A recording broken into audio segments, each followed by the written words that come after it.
She's about to find out.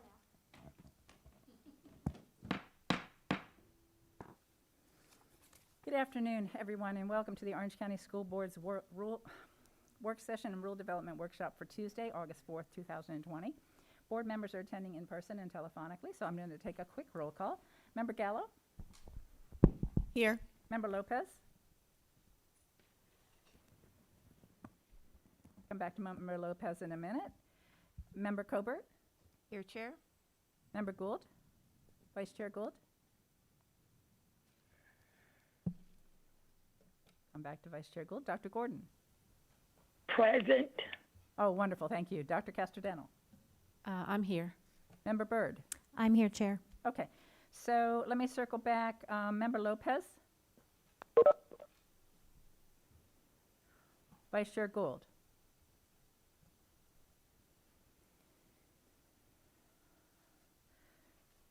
Dr. Jenkins, I'm sure both of them are planning on participating. Is there some, you're going to do that? Okay. Really feel like we need backup for you and for Amy at these meetings. Let me very quickly announce that we are going to have a slight change in our protocol during this meeting.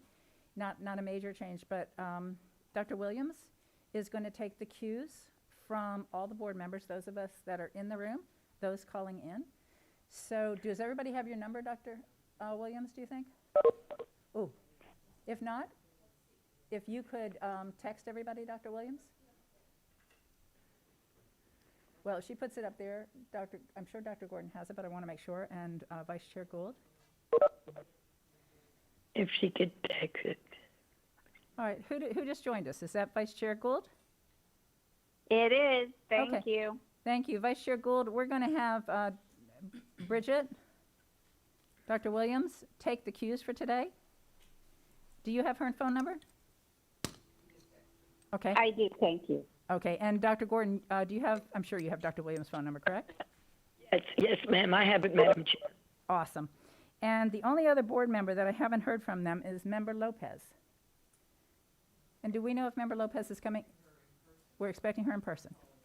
Okay, perfect. We'll go ahead and get started. I'm sure she'll be with us very soon. This is a two-part meeting consisting of a work session to discuss the policy adoption process, followed by a rule development workshop on board policies ADD, Safe Schools, JIC, Code of Student Conduct, JB, Equal Educational Opportunities, IHAM, Local School Wellness, and IA, School Progression Plan. And Dr. Jenkins, if you're ready, I will turn the meeting over to you. Thank you. We have several members from our legal department that will be sharing the policies with you. This is an opportunity for board discussion as well as public comment. Let's start with Dr. Jenkins, if we can stop for just a minute and let me make sure that, that Dr. Gordon and Vice Chair Gould can hear you okay? Are you able to hear Dr. Jenkins? Yes. Lopez And I is think calling in. Johanna just joined us. And Dr. Gordon, can you hear the superintendent?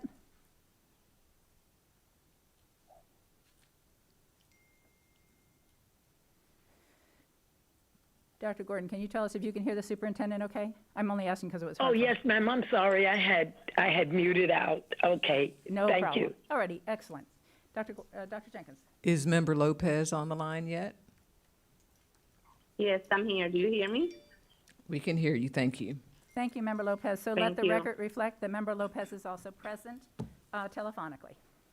And Member Lopez, if you just Thank joined you. us, Dr. Williams, Bridget Williams, will be taking the cue text today. Perfect. Okay, Thank you. wonderful. Dr. Jenkins, apologize. Back to you. All right, so rule development, we will be going through for board member discussion and any public input for several policies. Let's go ahead and get started with Associate General Counsel Fernandez. Good afternoon. Can everybody hear me? We can, thank you. Okay. I'm going to be going over the policy adoption process, and this is just a brief overview so that you have just a little bit of background information on everything you're going to be looking at today. So the agenda for today, we're going to do an overview of school board policies dealing with the adoption process and the Administrative Procedures Act. Then we will go over just a brief overview of the state of the school board policies as they currently stand. And last, we will turn it over to questions and discussion. So we will start with School Board Policy BG. This is the main policy the board has adopted to address rulemaking. It contains the process for adopting, modifying, and repealing board policies. And it closely follows Chapter 120 of the Florida Statutes, which is also known as the Administrative Procedures Act. One of the main functions that you have as a board is your rulemaking authority. It's within your discretion to adopt, modify, or repeal policies. However, the superintendent and the general counsel play a role in the process by identifying policies that may need to be adopted, modified, or repealed. And this can be done for a number of reasons, including legislative changes or by necessity through an operational issue that's been identified. The notice requirements for rulemaking are very strict. You have to have at least 2 hearings on the proposed rulemaking action, and one must be a minimum of 14 days prior to the workshop date, and the second one must be a minimum of 28 days prior to the school board meeting where the policy will be adopted. You also have to advertise in a local paper of general circulation, and in the district, we use the Orlando Sentinel as well as advertise on our website. Another important component is that you must take public comment prior to the adoption of the policy. In our district, we hold the rule development workshops where we do take public comment, and also we take public comment during the board meeting where the policy is being considered for adoption by the board. Policy BG also contains a provision that requires us to use the National Education Policy Network of the National School Boards Association as our classification system. So the way that our policies are coded by letters, that comes from that classification system. There's a whole 40-page index or so that has different topics that you can choose from. We're going to go over the Administrative Procedures Act. Chapter 120 is the Administrative Procedures Act, and it addresses rulemaking in Florida. Within the APA, there are requirements that have to be followed by all agencies that are subject to rulemaking. The APA specifically names agencies that are subject to rulemaking procedures. Within those agencies, they have a category called educational units, which is further defined to include local school districts. Municipalities and counties are not subject to APA's rulemaking requirements, which is why they follow a different process. So what is a rule? The terminology often confuses folks, because in local government in particular. I've often described our policies as being similar to ordinances that are adopted by counties and cities. So what they call ordinances is what we call policies. And what they call policies is what we call procedures. As defined by statute, a rule is a statement that has general applicability, and implements, interprets, or prescribes policy. It is also a statement describing the procedure or practice requirements of the agency, and this includes amendments to existing policies and repeals. So now that we know what a rule is, we have to figure out what a rule is not, what does not constitute a rule, and that is also defined under the chapter. So what is not considered a rule is internal memoranda that doesn't affect private interests of any person, plan, or procedure, and has no application outside of the agency. An example of this that we use are the superintendent's management directives. It also doesn't include legal opinions issued by the Attorney General to an agency or a legal opinion issued by the agency itself prior to its use in connection with agency action. So until the agency takes rulemaking action as a result of the legal opinion issued either by its own legal counsel or by the AG, it's not considered a rule that has to go through this process. Finally, it doesn't include the preparation or modification of agency budgets, statements, memoranda, or instructions to state agencies issued by the chief financial officer or comptroller related to claims for payment submitted by the agency to the CFO or the comptroller, collective bargaining contractual provisions, or memos issued by the governor related to information resources management. So for some reason, those are very, very specifically laid out in the statute. So what is your rulemaking process? What is it actually? What steps do you have to take before you actually adopt a rule? First, the school board, the superintendent, or general counsel identify a policy that needs to be created, modified, or repealed. This could be as a result, like I said earlier, of new legislation or an operational issue that has been identified. Once it's identified, an attorney is assigned the policy, and the attorney works with appropriate staff on the required action. After a policy or the changes have been drafted, if the change has been prompted by a school board member or members, the staff will meet with that member or the members to get some additional input on the policy drafts as well. In the event that you guys end up moving forward with creating or convening that policy committee, that would be the point where that policy committee would also be involved in this process. After that, it goes to a cabinet meeting where the proposed changes are reviewed, and then input is given, and if it needs to be further modified, those further modifications are made at that time. If it's a new policy or a policy that has some very sensitive or complex changes to it, oftentimes we will bring it to you as a work session, and that would be a work session prior to the rule development workshop. And that's just for the purpose of getting some additional input from you. Again, if you were to convene that policy committee, you could substitute that work session and do it during that policy committee meeting instead. It's then, if once we go through the work session and you give us your blessing on how to move forward, it's then advertised for a workshop and advertised for a meeting approval date as well. And the CTA is notified separately by email of those dates so that they are informed and can come to those meetings to give their input. If the policy doesn't need a work session, it goes directly to Rule Development Workshop. And this is the public's first opportunity to comment on the proposed policy changes. At this time, only technical changes can be made, no substantive changes. Now, if you do decide to make substantive changes, then we have to start the process all over again because any of those substantive changes have to be advertised as well, and we have to still meet those 14 days and 28-day requirements. If you decide to move forward after the Rule Development Workshop, the policy is then placed on a regularly scheduled board meeting agenda, and that would again be the agenda or the meeting that has been advertised beforehand. During the meeting where you are considering the policy, during this time, the public has a second opportunity to comment on that policy. If the rule changes or the new rule is adopted, then we as staff go in and update the external website, and we also provide any training to staff if that's necessary for implementing the rule or the policy change. Now, there are very limited circumstances where you can do an accelerated process for adopting a new rule. And this can be done if you find that an immediate danger to the public health, safety, or welfare requires you to take emergency action. If you decide to go this route, the rule is only effective for 90 days. And if you want it to be effective for longer than those 90 days, you have to go through the regular rulemaking process in order for it to be effective for more than 90 days. So just so you have an idea, I think I've been here almost 11 years. We've done that once since I've been here. It was the very beginning when I first got here.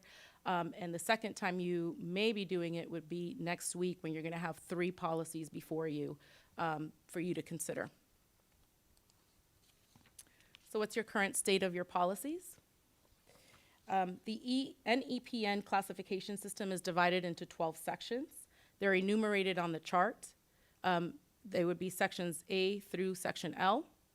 Each section has a subject matter, and then if you look to the right of the subject matter, there's a number there. That's how many policies you have under each one of those subject matters.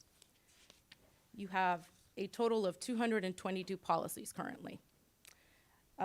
Next week, you're going to be considering 8 policies, 5 of which have gone through the regular rulemaking process. 3 will be presented to you to adopt in your emergency rulemaking authority. 1 of those policies will be a brand new policy, so if that is adopted, you would have 223 policies at that point. In addition to those policies, yesterday we circulated a list of potential policies to look at that staff has identified. There's about 50 of those. That's a very long list. And so we will be working as staff to look at those policies. Some of those policies may not need to be changed. It's just they haven't been looked at for a while, and so we like to look at them, make sure that they're still up to date, that they still have all the appropriate statutory references, and that they're still even anything that you still want to have in the books. So those will come before you at future sessions once we get those dates settled. That list, of course, is very fluid. So if you have any other policies that you want us to look at, that is wholly within your purview to ask us to do that, and we will add those to the list. And of course, we do have a legislative session that's coming up that may also produce some changes to policies that we have. And that's all we have. Thank you, Dr. Jenkins. Let me just check. I don't see any board members with any questions. If not, we'll move on. I do want to commend you, Eileen, for a great job on that presentation. You probably have given it to us since I've been here, but I don't recall, but how extremely helpful. And I think it's great that we are going to have this video that we can send people back to when they have questions about the process. So excellent job. Back to you, Dr. Jenkins. Let's just roll through each policy. We will pause after each for any board discussion or public input. And Dr. Jenkins, can I ask at this time, I know we did not get any emails in advance of this meeting. Would we know if we have anybody on the line at this time? Madam Chair, we do not have None any online. callers. Okay. All right, we'll double check as we go through the meeting, but thank you.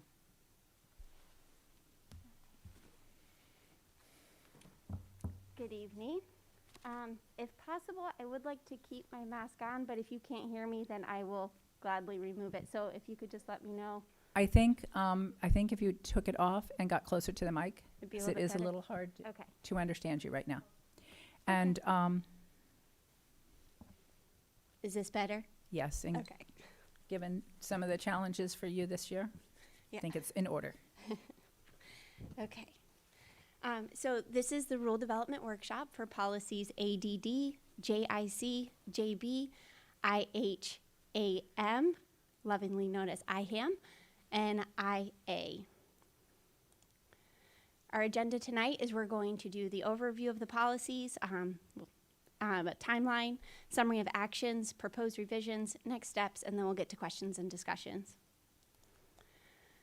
The purpose of the revisions and/or creation of these policies are to provide a uniform and systematic method for procurement, assure compliance with all applicable federal, state laws, Florida State Board of Education rules, board policies, administrative rules, procedures, and guidelines, and promote transparency and accountability in the expenditure of public funds and the use of public resources. Our tentative schedule, we went to Cabinet on July 20th and presented these policies there.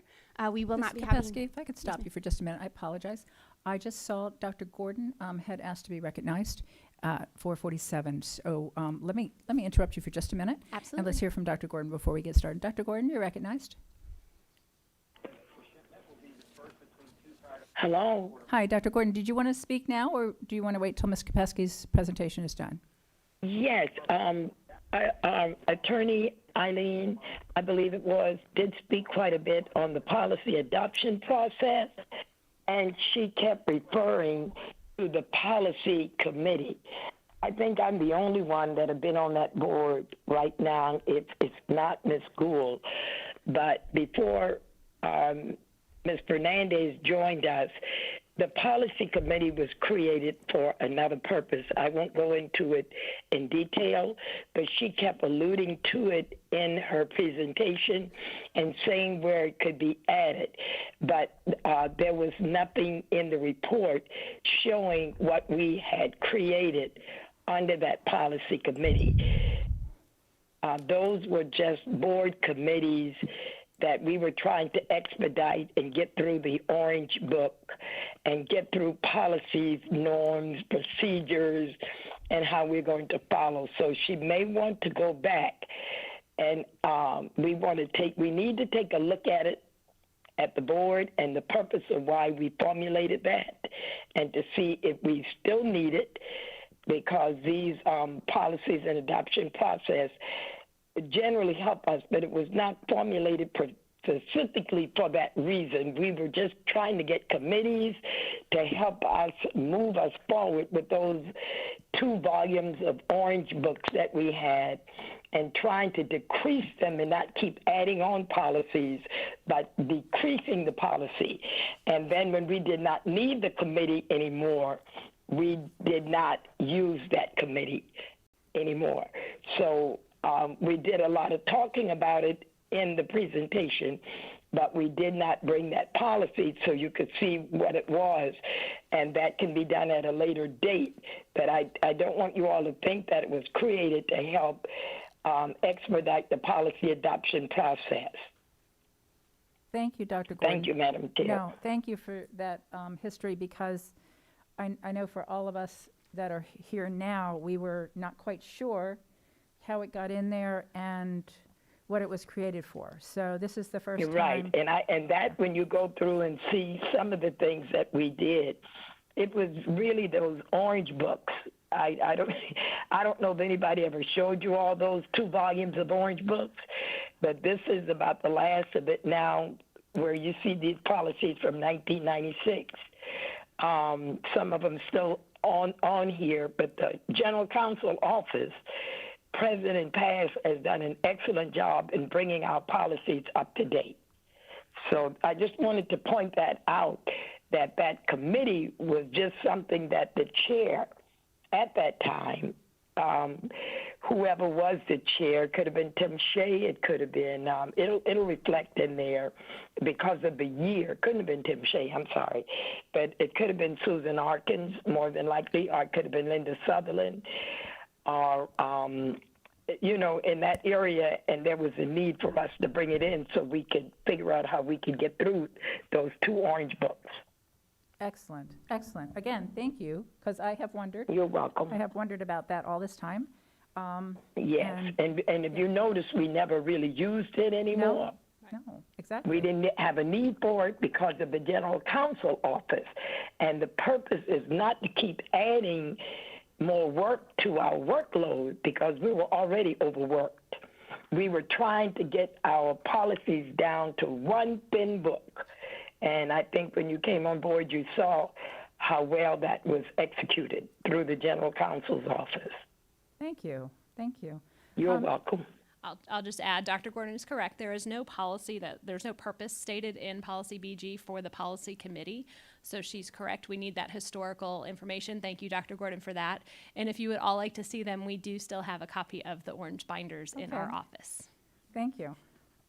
Okay. And we just created it so everybody can have something, you know, that we could take apart and everybody bring it back in a very expeditious manner. Excellent. All right, we'll go back to you, Ms. Kabeski. Thank you. Returning to the policy revisions tonight, our tentative schedule, we went to Cabinet on July 20th. We won't be having a work session for these policies because they are already established policies, and so we're just making modifications to them. Tonight is the Rule Development Workshop, and then they're set to go before the board on August 11th for approval. They'll become effective once they're approved. So again, we'll be going over ADD entitled Safe Schools, JIC, Code of Student Conduct, JB, Equal Educational Opportunities, IHAM, Local School Wellness, and IA, Student Progression Plan. I'm going to start with Policy ADD, Safe Schools, and with me tonight is Mr. Tony Bolliard and Ms. DeMickey Joyner. They are on our discipline team, so they're here to help answer any questions should you have any.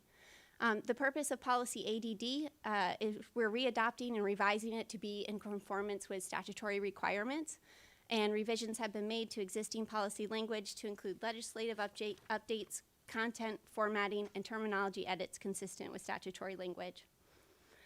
Majority of the changes that you're going to see tonight are to be in compliance with the Florida Department of Education model policy that we're required to follow by statute. So some of the things that you'll see in the red line, if you're looking at that I'm not going to go over in the PowerPoint because they're just minor changes, include changing the word infraction to offenses to align with our code. Harassment is going to be removed throughout the policy because at the beginning we do mention bullying contains harassment. So anytime we mention bullying in the policy, it will also contain harassment. Some portions were reorganized or moved around for better understanding for the reader. And employee relations is changed to professional standards throughout the policy. So to start, the statement prohibiting bullying and harassment. The terms secure and bully-free are added to the sentence to be in compliance with the FDOE model policy. which is being followed pursuant to section 1006.147 of the Florida statutes. Definitions, for cyberbullying, the definition is being modified, again, to be in compliance with the model policy. And it includes the creation of a web page or weblog in which the creator assumes the identity of another person or the knowing impersonation of another person. So that little portion was missing, so we're adding that in to make sure we're in compliance. The definitions for sexual harassment. So after I present this policy in JIC to you, Ms. Kishara Cowens from our department will be coming up and presenting policy JB, which is a big change to our Title IX regulations. Within that, the definition for sexual harassment has changed as well, so we thought it would be prudent to update ADD. And so it's referencing board policy JB, the new definition and also the 2020 Title IX regulations definition. There's also a reference to the code definition because although we attempt to align the code with Title IX, Title IX doesn't cover as much as the code does, and the definitions within the code align with CESR, which is required by the Florida Department of Education. So we have a lot of requirements going on for sexual harassment, and we're trying to make sure that we comply with all of them. The definition for cyber stalking, again, is going to be updated to match the model policy and to mirror the section 784.048 of the Florida statutes. It's going to add the language to access or attempt to access the online accounts or internet-connected home electronic systems of another person without that person's permission. Again, just to align with the model policy. So this is the section I was talking about where we incorporate everything underneath bullying. The one definition that was missing was cyberstalking, so just added that in to make sure that we were consistent throughout the policy. Something else you'll see as we go through, I'm proposing new titles for a lot of the sections. So in the model policy, it tells you what the section has to include, and it's kind of a very detailed, long, run-on sentence. And so in an effort to make it easier to find sections throughout the policy, I just minimize them. So when a parent say looking for what's the procedure for an investigation for bullying and harassment, they can just go to investigation as opposed to procedures for the investigation into bullying and harassment. So we're trying to shorten that up to make it easier for our readers. So the title, on the type of behavior that's expected from each student and school employee of OCPS, the proposed change is expected behavior for students and OCPS employees. The description of the type of behavior expected from each student, the educational purpose, that was updated as well to match the model policy. So it now would read, the goal of student success is modified to educational purpose, which matches the policy. Jurisdiction, so bullying is prohibited on a school bus of a public K-12 educational institution as well as other places such as on campus, school-sponsored events, extracurricular activities, but this particular section, we're modifying the language to say, on an OCPS school bus, this section includes bullying that occurs on any form of transportation provided by OCPS while the student is en route to or from school or school activity event and or while the student is at a school bus stop. So this language actually was already in the policy. We're just moving it up to the jurisdiction portion, so it's all in one spot and an easy place to find for parents. As well, saying in the jurisdiction piece, where an additional provision is added that mirrors section 1006.147 Florida statutes, which allows us to take jurisdiction for bullying and harassment incidences that occur off campus if they have a substantial impact on the student or the school. So we are actually allowed to discipline for those instances if it comes back to the school, and that language was not in our policy, so I added it to make sure we were covered in statute. Students' rights and responsibilities. Again, it's updated to model the policy, and it adds students are responsible for conforming to a reasonable standard of socially accepted behavior, respecting the person, property, and rights of others, obeying constituted authority, and responding to those that hold that authority. Due process, we currently don't have any language, but the model policy does require us to let students know their due process rights. We do have that language currently in our Code of Student Conduct, so we added a reference to the code so parents can know where they can find their child's due process rights when it comes to bullying and harassment. Consequences for a student or OCPS employee, the title, we're recommending that the title be changed to consequences for a student or OCPS employee who commit an act of bullying.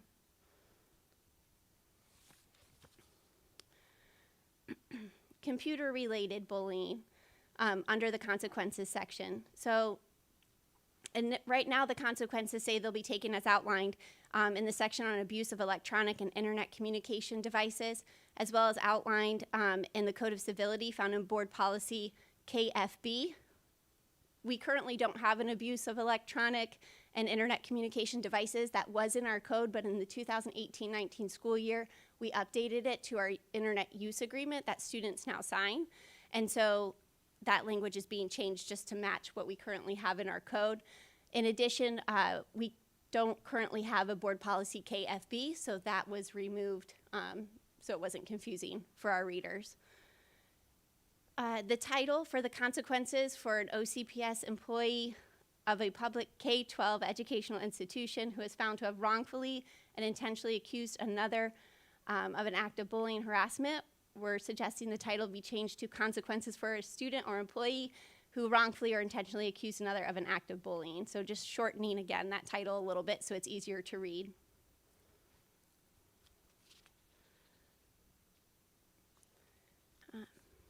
Again, another title was procedures for reporting an act of bullying, and as you can see it there, it's an extensive title. I'm proposing the title be changed to just reporting bullying. Makes it easier to find. Procedures for reporting an act of bullying. This language is going to be modified to be in compliance with the model policy and identifies the school community as students, parents, legal guardians, volunteers, and visitors. And there's also a provision that we're adding that allows the reporter to remain anonymous.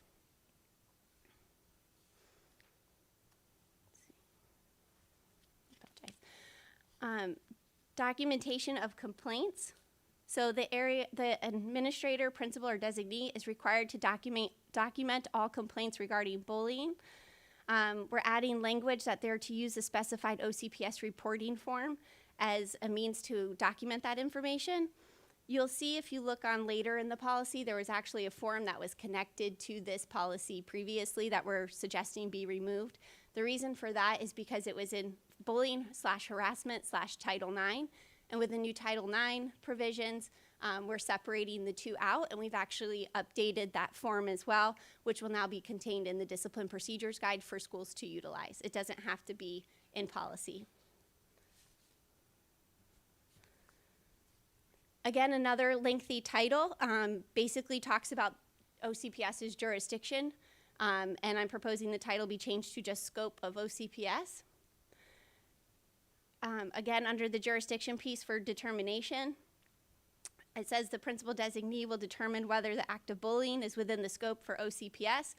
I'm recommending to add additional language to reference the policy, Florida statutes, and rules of the State Board of Education for jurisdiction determination. So those are kind of all the places that the discipline team pulls from to see where we have jurisdiction in order to discipline students if needed. And so we just want to make sure that it's completely covered in the policy. And this language was actually copied out of JIC, which talks about jurisdiction.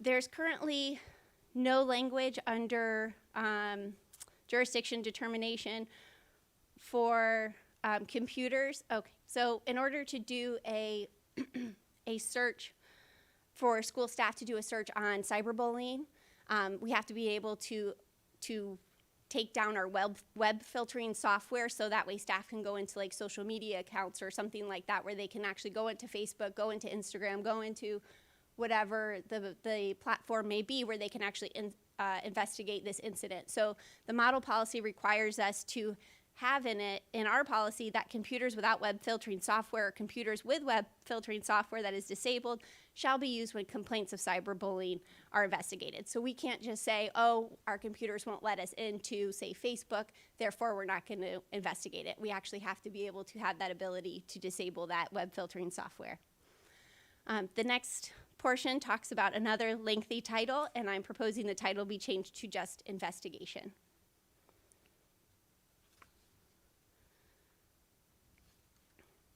Procedures for the prompt investigation. The investigator, excuse me, sorry about that. This language is removed as the principal designee would be included in the investigation and jurisdiction and would need to be determined before the bullying is deemed a school-related activity. So essentially, the language before said that the procedures for investigating may include the principal and is deemed to be a school-related activity. The sentence didn't really make sense to me when I read it, because the principal is always going to be involved in what happens in their school, and in any sort of discipline matter, they're going to have knowledge of it. So that's why we just, I'm recommending to remove that language and update it to where they're definitely going to be involved in that process. Confidentiality, we actually don't have any language in there, but the model policy does reference the Family Educational Rights and Privacy Act, which we call FERPA. And so that language is now in there that says that we have to be in compliance with FERPA when it comes to a bullying and harassment investigation, and that we are responsible for maintaining confidentiality of student records. Procedures for the prompt investigation, still under the investigation piece for the accused. This goes into if it's an OCPS employee that's the accused, that discipline must be taken, and then it goes through how we're going to take that discipline, where we can get that information from. The language is removed because it's repetitive under sections 4 and 5 of the policy. So when I was going through the policy, which is very lengthy, and I don't know if you had a chance to go through every single page, but a lot of things were repeated. And so this is one of those instances where it talked about consequences for an employee, and it was in 3 separate sections, and I put it all in one, so it was easier to find. So it's not technically removed, it's just going to another section and being condensed. And then as far as investigation for training, it currently says each principal or designee will receive training in a bullying investigation. Again, the training portion was repetitive throughout the policy, and so it's all being condensed into one section.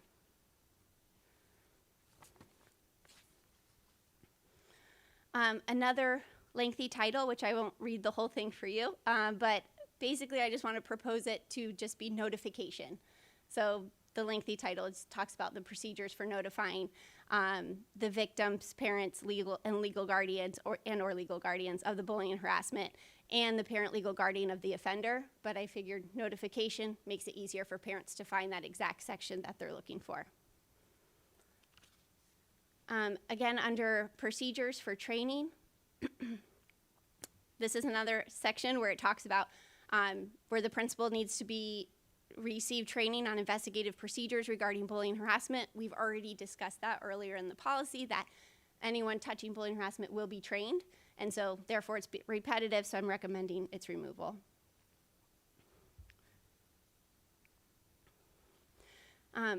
Again, under the notification section, there's a statement in there that says notification of the alleged bullying can be made via telephone, personal conference, and or in writing, but it also requires that writing to be sent via first-class mail. There is no requirement in the model policy that requires notification be sent via first-class mail. The only requirement for U.S. mail that we have as it relates to discipline is when a student's being suspended, we have to send it via USPS mail. But this is talking about notification of the alleged bullying. So it's not even that suspension piece. So I'm recommending removing that because I don't want schools to think that they have to send it via first-class mail. It could actually be through telephone or email, which is a very common way that schools communicate with parents right now. Again, another lengthy title talking about the procedures to refer the victims and offenders of bullying and harassment for counseling. And the proposed title is just counseling.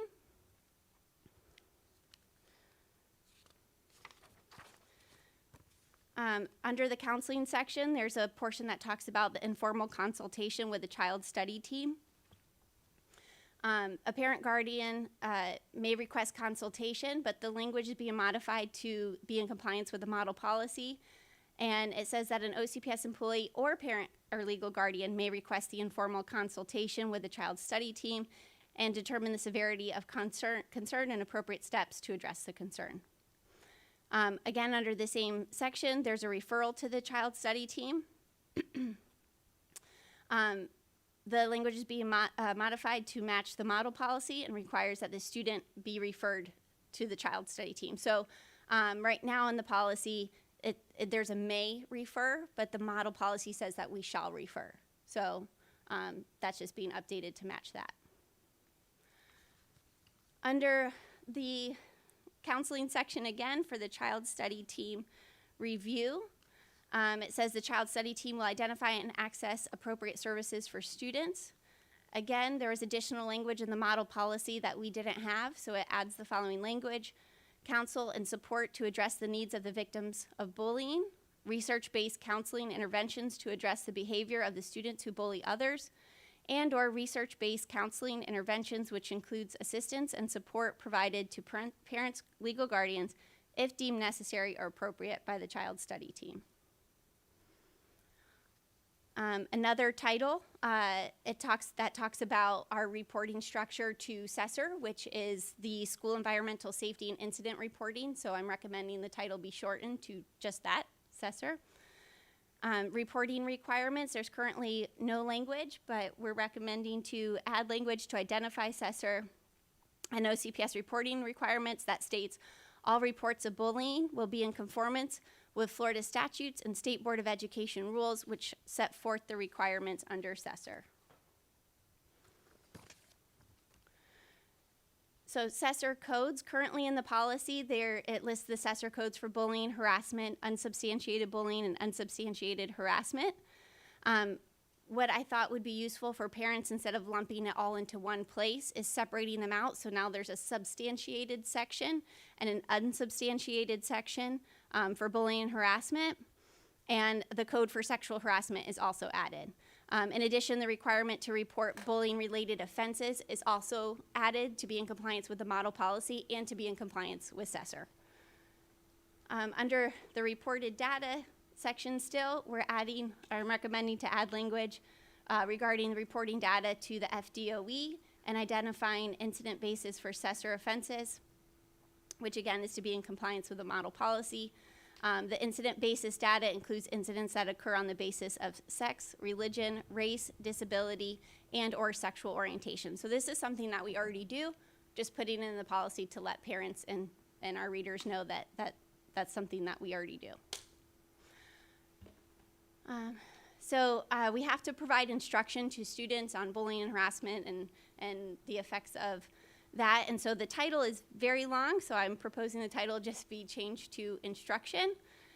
Again, procedures for regular reporting to a victim's parents or legal guardians, a long title, so I'm recommending it be changed to parent, legal, guardian notification of the actions taken to protect the victim.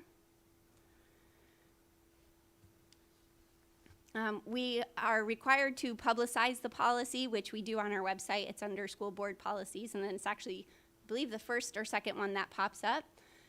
The title is pretty lengthy and includes a statutory reference, so I'm recommending we shorten that title to publication of the policy. In addition, a subsection is added to incorporate the rest of the title that's being proposed to be removed. So that statutory reference is just being removed from the title and then added below it as a subsection. So notice that's provided, so it says right now it says OCPS shall provide notice to students and OCPS employees of this policy. Again, the model policy requires annual notice to students, OCPS employees, and contractors. So it's just making that tweak in the language to make sure we're in compliance. Sorry, I know this is a lot of information. Almost done. So the plans to implement curriculum, discipline policies, and violence prevention efforts. Again, long title. I'm recommending it be changed to curriculum, discipline policies, and violence prevention efforts. The second portion you'll see there on the PowerPoint references safe ambassadors in our policy. That we actually call them safe coordinators, so that modification is just aligned with OCPS practice. And then the teen dating violence or abuse section, so we're recommending removal of that entire section because, as you will hear from Ms. Cowens soon, teen dating violence is actually under the Title IX regulations, and so it's going to be covered under policy JB, and so we're recommending removing it from ADD so there's no confusion. Okay. Sorry, let me interrupt you here and call on Member Castor-Dental. Thank you, Madam Chair. Thank you, Ms. Kopesky. That was very thorough, and if I ever write a book, I want you to be my editor. Oh, of course, anytime. I have a question, and you may have mentioned it, or Ms. Fernandez may have, but when you refer to the model policy, can you tell us again where that model policy is? Sure. So it's actually issued by the Florida Department of Education, and under section 1006.147, we are required to follow it and be in substantial compliance. So I don't have the exact website, but I can send it to you. I have a copy of it here, so I do know it was out there. It was revised in April 2016, and that's the last revision that we've had. But I don't know the exact place to find it. I would assume the Florida Department of Education website, but I can get that exact address and send it to you. Sure, thank you. And then to follow up, can you explain the process for informing our teachers and staff, not just our principals and administration, but how do the teachers and staff learn about these changes? So I do know that our notification that Ms. Fernandez was talking about earlier, as far as sending it to the CTA, as well as publicizing it in the Orlando Sentinel and on our website. So all of those changes are up for review for all of public viewing. And then at the schools, they do review the Code of Student Conduct. I believe it is on a quarterly basis. And that is with students as well as staff, and bullying harassment is within our Code of Student Conduct. And so I do know that that portion is reviewed with them there. As far as the specific notification to parents, is that? No. No, just Sorry. notification to the teachers. Yeah, so as far as I know, that's pretty much the extent of the notification. okay. So I know it helps me when I read these policies and I see what's added and or changed. Is it possible to alert the teachers to just simple changes to the code of conduct so that they know when what they're enforcing has changed? Just the substantive changes, not the edits or anything, but like how bullying might be redefined. Absolutely. So we actually added something in the 2018-19 code, I believe, where we have a section that says updates to the Code of Student Conduct. So it's in the very beginning, and if there was an update to bullying harassment, it would be listed there. We list all the changes that we made on that page, so it's an easy reference for our people that love to read the code. They can go in and find where those changes are. All right, thank you. That's all I You're that's very all I welcome. had. All right, back to you, Ms. Okay. Kopesky. So I promise the Code of Student Conduct is not as lengthy as ADD, but we'll start with the purpose. The Code of Student Conduct is being revised to authorize procedures for disciplinary actions and Title IX actions and the rights of students, and to include legislative and statutory updates. The policy revises existing policy language to include content, formatting, and terminology edits consistent with statutory language. The first little section, and actually before I start, let me back up. We actually already did adopt this coming year's 2020-2021 version of the Code of Student Conduct back in June. There are a couple little changes, and back in June I had notified you that we may have to come back for the Title IX updates, and that's essentially what we're doing here. There were a couple of catches in the student dress by Board Member Byrd. She brought it to our attention, so I made these changes here as well for your review. So the student dress first portion is the rips, holes, or tears in clothing must be below the knee. Within that same section in our dress code, we actually require shorts to be mid-thigh, and so we're actually recommending to change the rips, holes, and cuts to mid-thigh to align with the shorts recommendation. And then the portion on student dress regarding headgear, it basically says that headgear shouldn't be worn, and then it gives examples of what headgear are. There was a concern that some types of headgear are worn for religious purposes. And so we thought it would be best to just remove the examples altogether and leave that decision up to the principal. So the principals know their students the best, and they know if a student's wearing something based on religious purposes.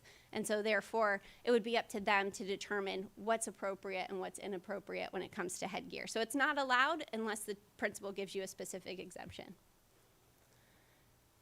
And then this is new language that we are adding due to the current COVID-19 situation regarding face masks. We are adding it under the dress code section, and it reads that students shall wear a face mask / face covering / face shield if required by the board, OCPS, principal, or other official with authority to mandate the wearing of this protective gear. This requirement may be waived with approval from the principal only if a student is medically unable to wear a face mask / face covering / face shield. And you will see similar language in that emergency policy that Ms. Fernandez was referencing earlier. Under Section 3 of the code, the teen dating violence and abuse, it actually referenced policy ADD for dating violence. Again, we're recommending to remove that section from ADD and just have it under policy JB. So ADD is being changed in the Code of Student Conduct to board policy JB and updates the definition to match JB. Under Section 6, procedures for disciplinary action, in the prior code, we weren't sure how the Title IX regulations would look, so we had a disclaimer in there that said, please note these procedures do not apply for offenses that fall under the 2020 regulations of Title IX.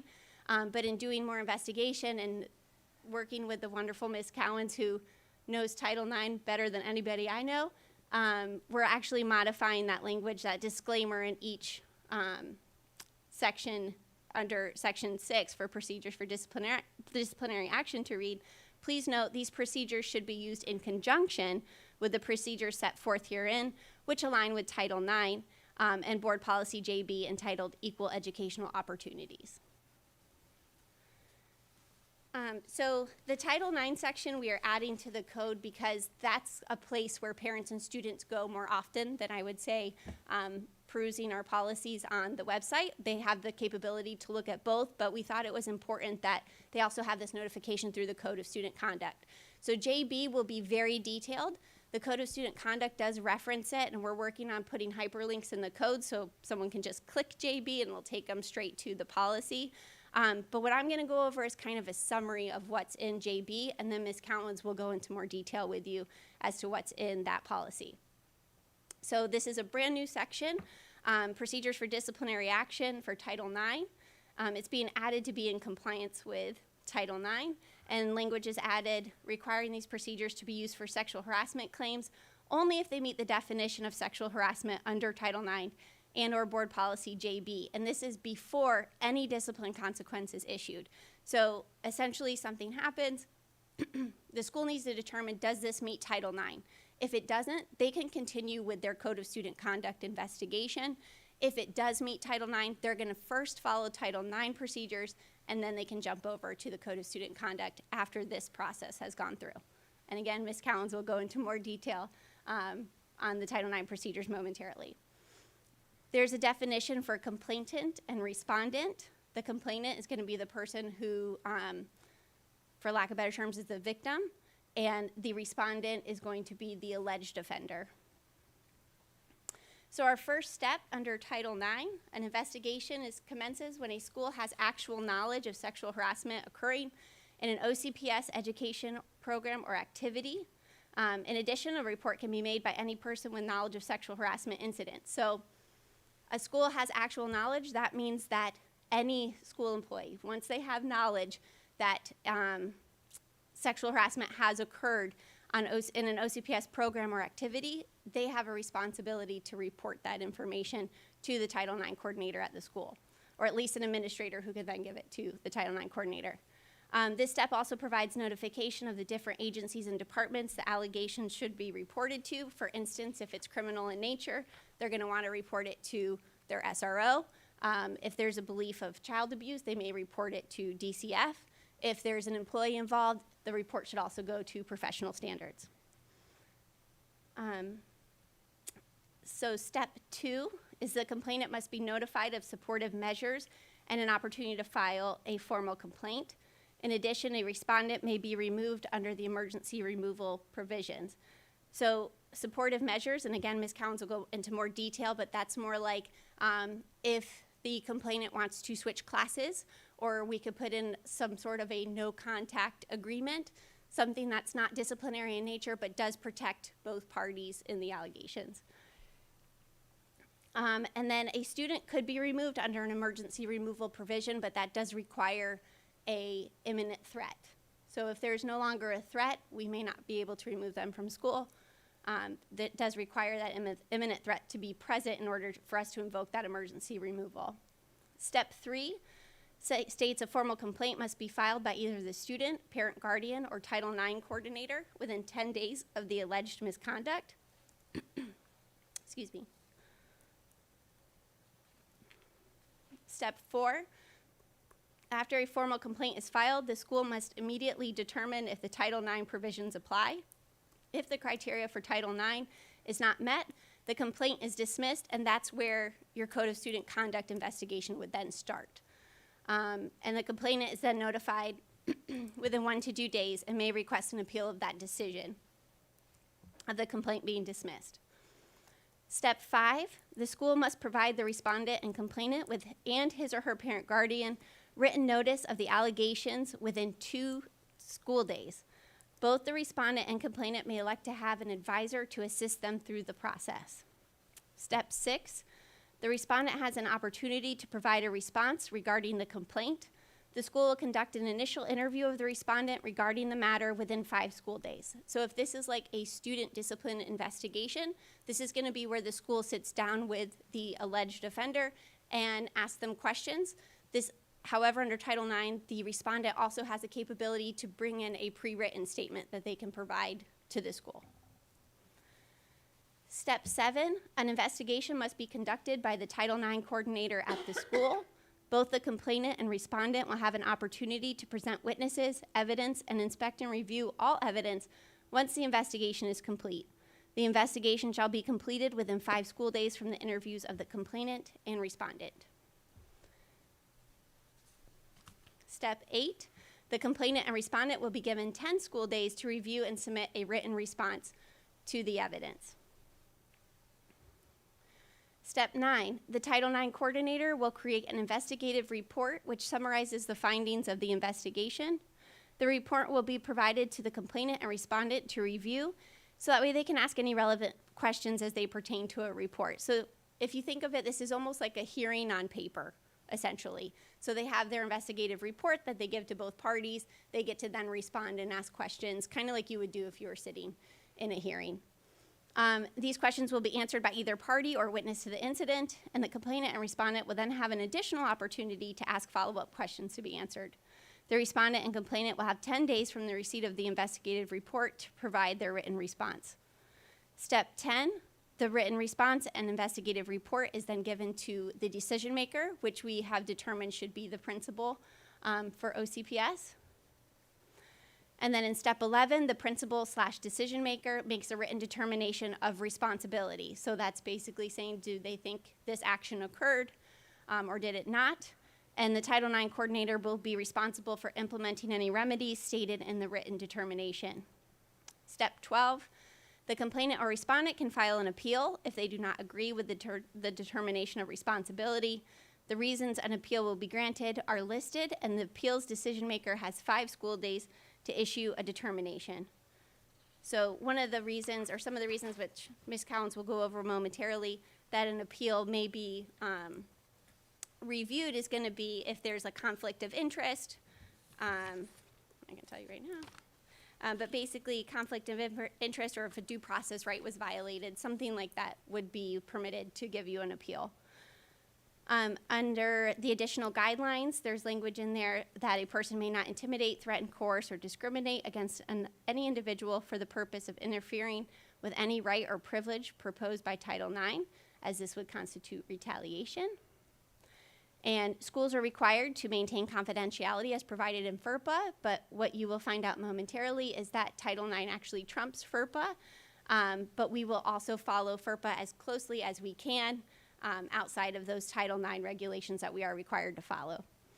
And then one other additional guideline is a Code of Student Conduct violation for making a materially false statement does not constitute retaliation if the statement was made in bad faith. And I will pause momentarily. Do you need me?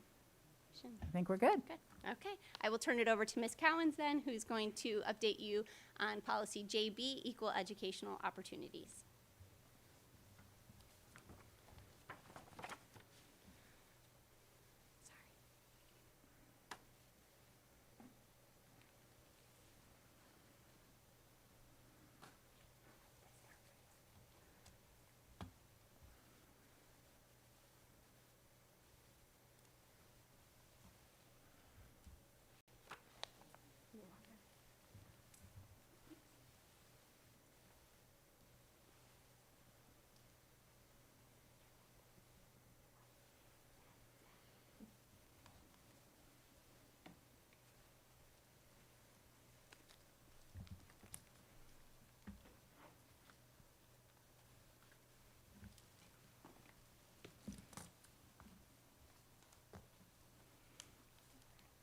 Good evening. Welcome.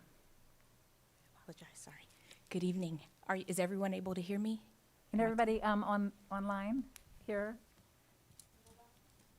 Pull it in a little bit closer. Okay. Let's check with Dr. Gordon first. Dr. Gordon, can you hear? Yes, ma'am, I can hear. All right, awesome. Thank you. Thank you. Thank you. Good evening. As Ms. Kopesky said, my name is Kishara Cowens, and I'm here tonight to speak with you about changes to School Board Policy JB, Equal Educational Opportunities.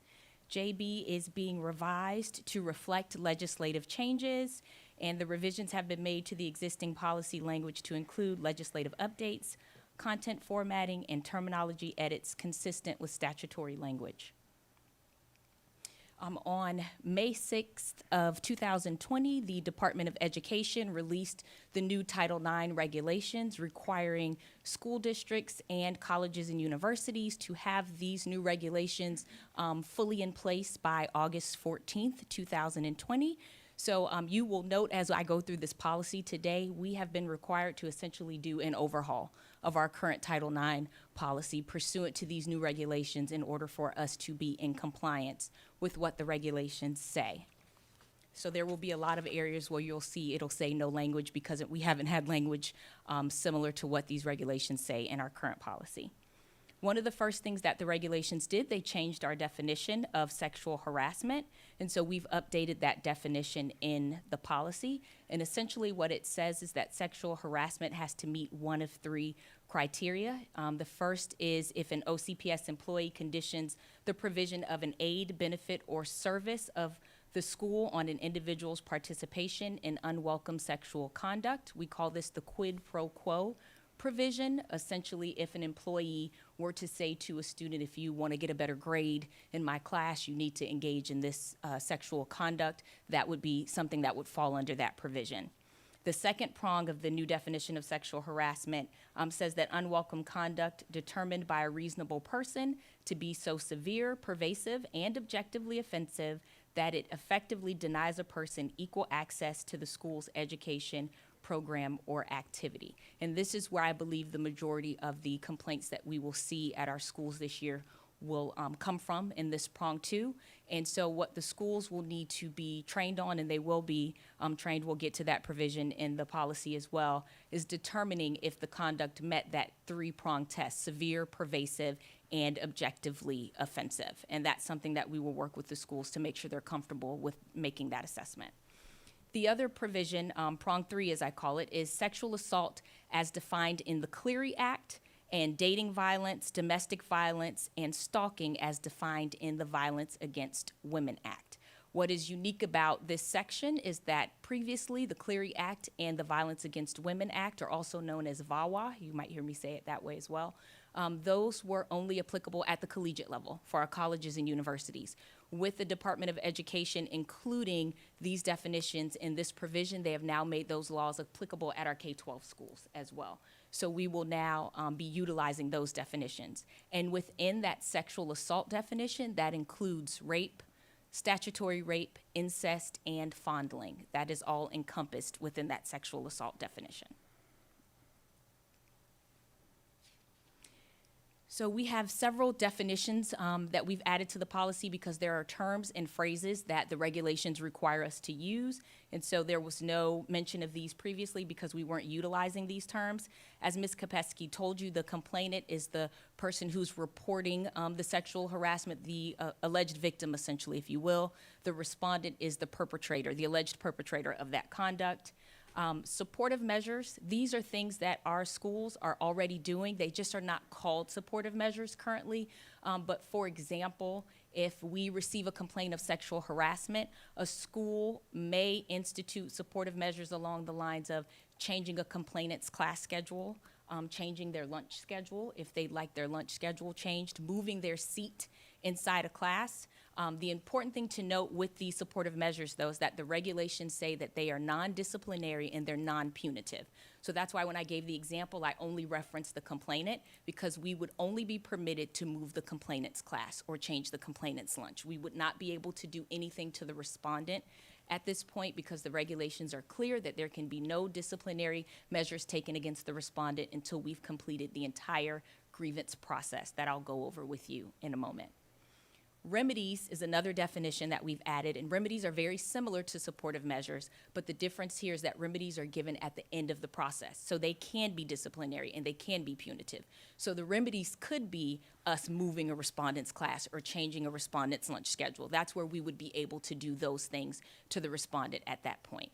There can be a no-contact contract put in place at the beginning of the process, but it has to be mutually agreed upon by both the complainant and the respondent. Formal complaint, this is required in writing, and it can be filed by the complainant, a parent or legal guardian of the complainant, or the Title IX coordinator. The process that we currently use in our K-12 schools is that if a student believes that they've been harassed and that's reported to the Title IX coordinator, the coordinator fills out that Title IX grievance form on their behalf. We would keep that same process under this new policy. If the student were to mention it to the Title IX coordinator, they could fill it out on their behalf, and we would proceed with that as the formal complaint. A parent can send an email in. A parent can come to the school with a handwritten letter. That would also suffice as a formal complaint. Parents will not be required to fill out a specific form. Anything that they send us in writing, making these allegations, we would proceed with that. The district Title IX coordinator, that is the position that I currently hold, but the regulations are requiring a title change. They are requiring that anyone who is responsible for ensuring the compliance for a school district or a college or university has to be called the Title IX coordinator. In the past, my title is currently Title IX officer, and we have Title IX coordinators at the schools. So what we've done is changed my title to be the district Title IX coordinator, and then we will have the school-based Title IX coordinators. The school-based Title IX coordinators are responsible for ensuring compliance with Title IX at their assigned school. So that's their responsibility, and then I oversee it for OCPS as well as Orange Technical College. And you will see as we move through this process that there are some differences between the ways that our K-12 schools will have to handle Title IX investigations and our Orange Technical College campuses will have to as well. But we've included both of those within this policy. The investigator, for purposes of OCPS and Orange Technical College, our Title IX coordinator and investigator will be the same person. The investigator is responsible for actually investigating the allegations of sexual harassment and preparing the investigative report. The model that we will use, that person and the Title IX coordinator will be one and the same. So they will be trained to do both of those activities.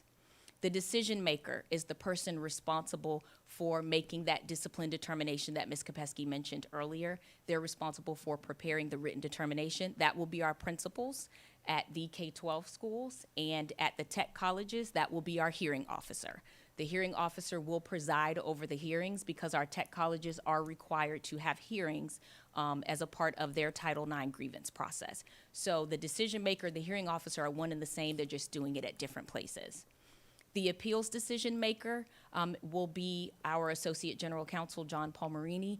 He is going to hear appeals from either party if they want to appeal the decision of the decision maker or the hearing officer. Those appeals would go through our office and Mr. Palmerini would hear those.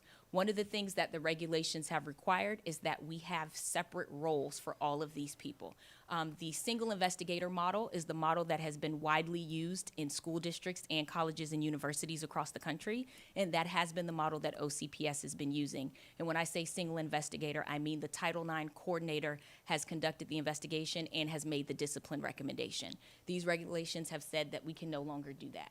So that's why all of these people have to be separate. The coordinator and the investigator can be the same person. The regulations say that, but the principal decision maker has to be a different person. The appeals decision maker has to be a separate person, and our hearing officer has to be a separate person.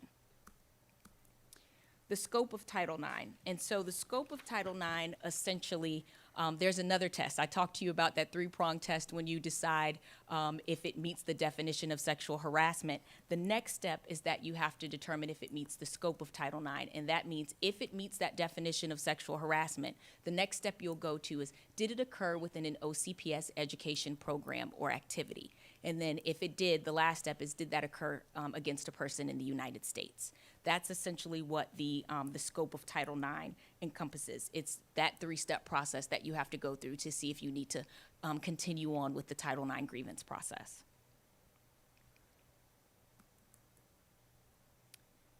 So any person may report sexual harassment. Currently, in the current policy, it says any student or employee who believes that he or she has been a victim. What the regulation says that any person may report it. This is not the formal complaint that I just talked about. This is, anybody can call on the phone, they can send an email, they can call my office as the district Title IX coordinator, they can contact the school-based Title IX coordinator, but any person who believes that they have knowledge about sexual harassment can report it. So the timing of the reports and the formal complaints. So we currently have language within the policy that talks about a complaint being filed within 10 days. We've modified that language to comply with what the new regulations say, and it currently reads, reports should be made as soon as possible after the alleged incident. A formal complaint must be filed within 10 school days after the alleged incident. Failure on the part of the complainant to initiate and/or follow up on the complaint within this period may result in the complaint being deemed abandoned. And that's an emphasis on may. It doesn't require that we consider it abandoned. It just says that we may. However, OCPS is responsible for responding to complaints of which it has notice, even if notice is not received within the aforementioned time frame. So if we receive a complaint on day 11 or day 12, we don't get to say, well, you didn't meet that 10-day time frame, we've deemed it abandoned. We would still investigate those allegations as well.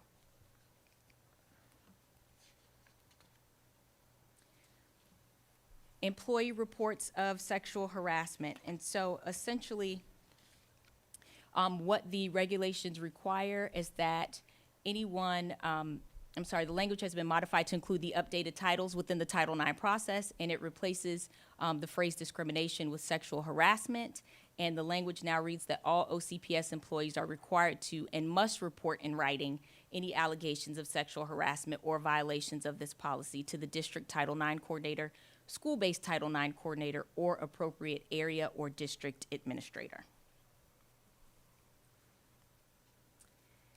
So there's a provision, this is the designee by the superintendent, and currently what the policy says is that if there's a request of a complainant, the OCPS Title IX officer could be replaced by the superintendent, and the first point of contact would be the OCPS Director of Professional Standards. We have modified that language to now say that, to change the Title IX officer to District Title IX Coordinator, and to remove the OCPS Director of Professional Standards as the alternate point of contact or designee if there is a complaint made for someone else to oversee the process. And the reason we did this is that there are 2 attorneys within our office that serve as the Title IX backups. And so if there was someone that was concerned about me overseeing the process, the superintendent could consult with the general counsel, and one of those other attorneys could step in that role. So knowledge of sexual harassment. This is a change. because what the regulations are requiring is that when any K-12 employee has knowledge of sexual harassment, OCPS is obligated to respond. And this is emphasis on any school-based employee. So this includes our food service employees, our custodial staff, our clerks, our paraprofessionals. If any of them are provided with any information regarding sexual harassment, they have to report that information to the Title IX coordinator or an assistant principal or the principal if they're unsure of who the Title IX coordinator is, because we are obligated to respond at that time. That's for our K-12 schools. The difference at Orange Technical College is that when any OTC Title IX coordinator or official with the authority to institute corrective measures has knowledge of sexual harassment, then OTC is obligated to respond. So their responsibility is a little different than ours.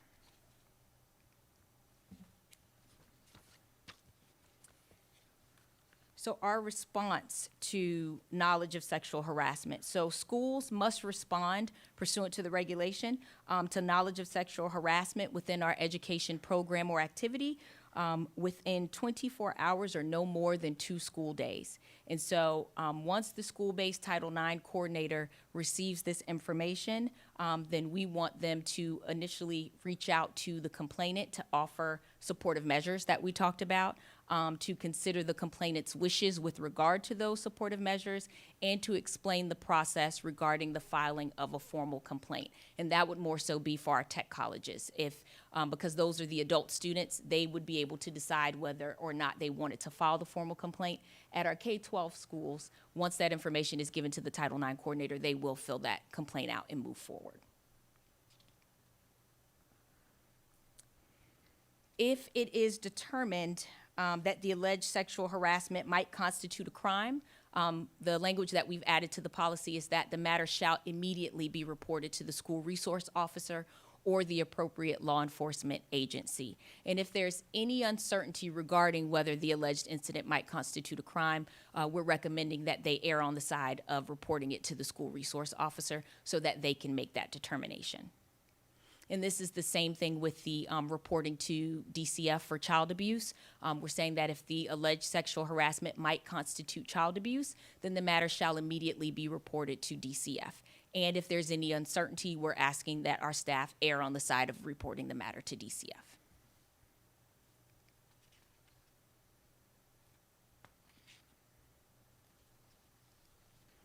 OCPS employee respondent. And so if we go back to that definition of sexual harassment, that first prong I talked about, that quid pro quo, if an OCPS employee is considered the respondent, then essentially what our current policy says is that during the investigation, the Title IX officer, which would be me, would make contact with OCPS professional standards who might recommend steps to protect the students and staff and that sort of thing. We've changed that language and we've combined it a little bit, and it now reads, when an OCPS employee is the respondent, the school-based Title IX coordinator or school administrator shall immediately notify OCPS professional standards. And if the respondent is an OCPS employee, discipline may be taken consistent with any applicable collective bargaining agreement provisions or statutory provisions to resolve a complaint of sexual harassment. So that will cover our instructional staff or any of our OSPA employees. If there's anything in their collective bargaining agreements regarding the discipline process, we would follow that. For our administrative staff, since they do not have collective bargaining agreements, we would need to follow the appropriate statutory provisions there.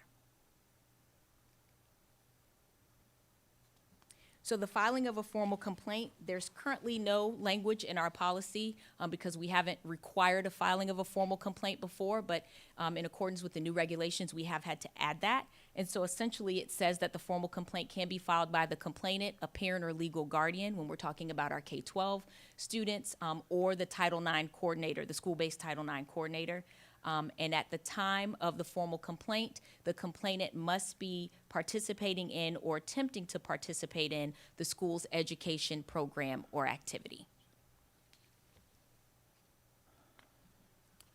And so the response to filing of the formal complaint, once the formal complaint has been filed, the school has to immediately determine, this goes back to those steps I talked about earlier, does it, number one, meet the definition of sexual harassment?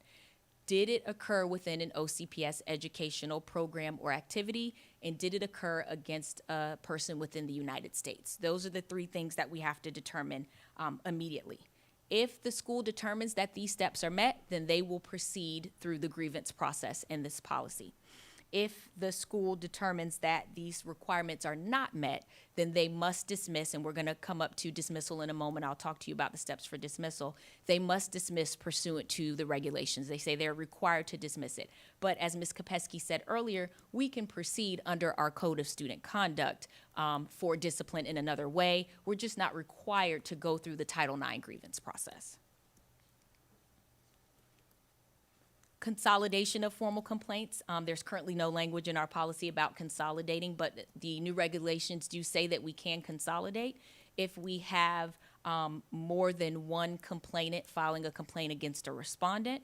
If the respondent in turn files a cross complaint back against the complainant, which happens, we can consolidate these and do one investigation where we have multiple complainants, multiple respondents if that's necessary, but the regulations do allow us to consolidate the complaints. So the required dismissal. We are required to dismiss if it doesn't meet those three steps that I know I've said multiple times today, but essentially if it doesn't meet those steps of the definition of sexual harassment, the education program or activity, or the occurring in the United States, we're required to dismiss. And that dismissal notice has to be sent to the parties within 24 hours or no more than 2 school days. They have to notify the parties of the dismissal. We are permitted to dismiss a formal complaint. So that's when we have to dismiss. If it doesn't meet those 3 steps, we're required to dismiss. We are permitted to dismiss if the complainant wants to withdraw the complaint, if they submit something in writing saying that they want to withdraw the complaint, if the respondent is no longer enrolled at one of our schools, or if they're no longer employed, if they're no longer employed by OCPS, we're able to dismiss, or if circumstances prevent the school from gathering evidence. And an example of that would be if a complainant decides they don't want to cooperate with us anymore. Maybe they didn't send that written notice saying they want to withdraw the complaint, but they are refusing to appear for the initial interviews that we've scheduled. Their parent has written us and said, my child will not participate in this process. Those are the sort of things where they say it might make it difficult for us, so schools would be permitted to dismiss at that time. They're not required to, but they may be permitted to. And the same thing as I mentioned earlier, that notice has to be sent within 24 hours or no more than 2 school days. Parties can request an appeal from a dismissal. If the appeal or if the Title IX complaint is dismissed, they can request an appeal from our appeals decision maker of that dismissal. So even though it didn't move through the entire Title IX process, they can still request an appeal and ask for it to be reconsidered, to be considered a Title IX complaint, to be required to go through our process. Emergency removal. So I mentioned earlier that the regulations say that everything we do, there's no discipline that can be taken against the respondent until we've moved through the entire process. They do give us a provision in the regulations where we are allowed to remove a student. So removing them from class or that sort of thing, removing them from a team that they're playing on if this conduct occurred on the track team or something like that. We are permitted under the emergency removal provision to remove a respondent from an education program or activity on the emergency basis prior to going through that whole process. And the steps that a school has to take are as follows. They have to undertake an individualized safety and risk analysis. They need to determine an immediate threat to the physical health or safety of any student or other individual arising from the allegations justifies the removal.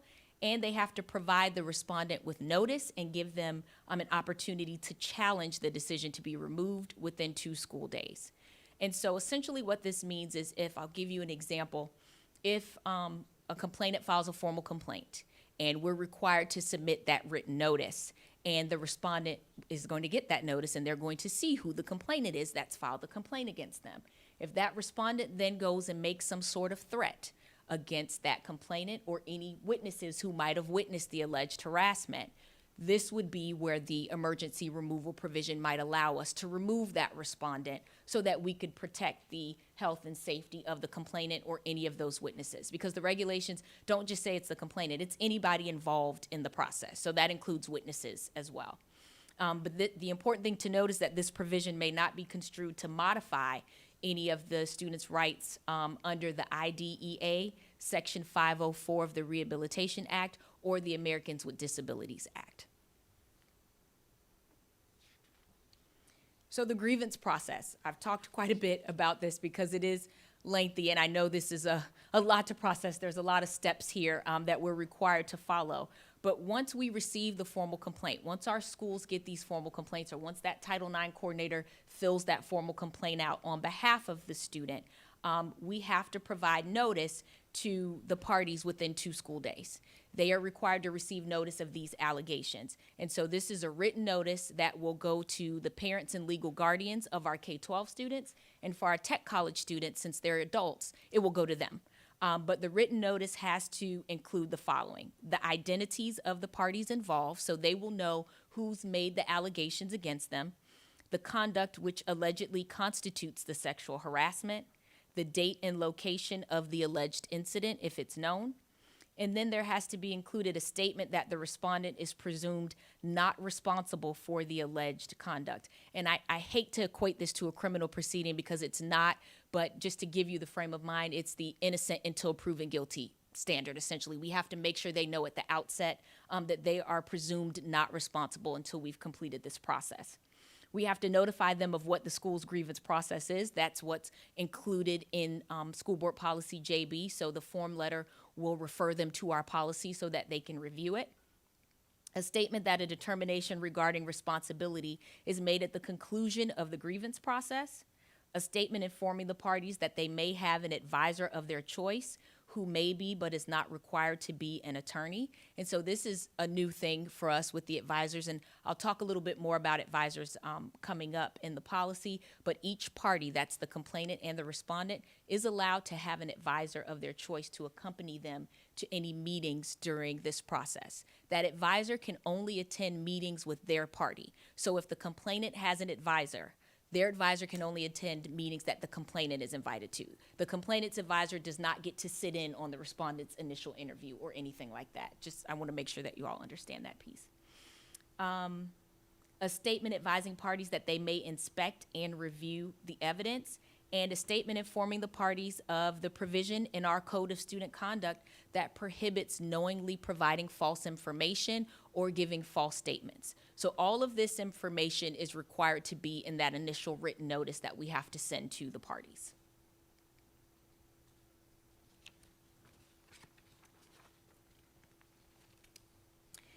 If there's a place for notice of additional allegations, and there's no language in our current policy because this is new. So if during the course of the investigation, let's say a complainant files a complaint against a respondent, our Title IX coordinator / investigator is investigating, and new allegations arise. Maybe it be from a witness, or it could be from the respondent, where they are now alleging that the complainant sexually harassed them. Our Title IX coordinator / investigator is then required to send additional notice of those new allegations within 2 school days to the parties so that they can note that they're now investigating these new allegations. So the parties have to always be aware of what the allegations are that are being investigated. So those same steps that I just went over with you, it would be in this same, in this additional notice letter as well. It would just include the new allegations, but we would be required to send one of those also. The response to complaint, so essentially, the changes that the regulations require here is that the parties shall be afforded the opportunity to prepare a response regarding the complaint and provide that response during the initial interview. Ms. Kopesky mentioned earlier that a respondent can prepare a written response. Once they get that written notice, they can prepare a written response if they choose to, and they can provide that at their initial interview. They shall have no less than 2 school days from the date of the written notice to prepare that response. And the school-based Title IX coordinator shall conduct the initial interviews with both the complainant and the respondent within 5 school days. Each individual shall be interviewed separately, and at no time will the complainant and respondent be interviewed together.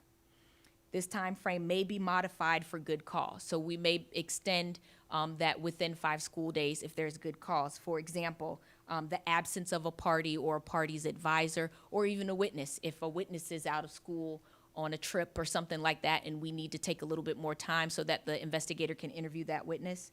If there's a concurrent law enforcement investigation, we mentioned earlier that if the conduct might constitute a crime, they need to immediately report it to the law enforcement officer. So if there's an investigation going on, our process is stopped anyway while law enforcement is conducting their investigation. Or the need for language assistance or accommodation of disability. So if we need to secure an interpreter, if there's any disabilities that need to be accommodated, those are all reasons for good cause that might make us go outside of the time frame that's in the policy. So the requirements for the grievance process, the regulations have outlined requirements for our grievance process, and it says we're required to treat complainants and respondents equitably by providing remedies to a complainant where a determination of responsibility has been made against the respondent. So that's at the conclusion, the investigation where we give those remedies to the complainant. Requires an objective evaluation of all relevant evidence. We have to include a presumption that the respondent is not responsible for the alleged conduct. We have to ensure that the school-based Title IX coordinator, investigator, decision maker, and appeals decision maker are free from any conflicts of interest or bias for or against any complainants or respondents. And a prime example of this would be if our school-based Title IX coordinator serves as the advisor to the chess club, and our complainant or respondent are members of the chess club.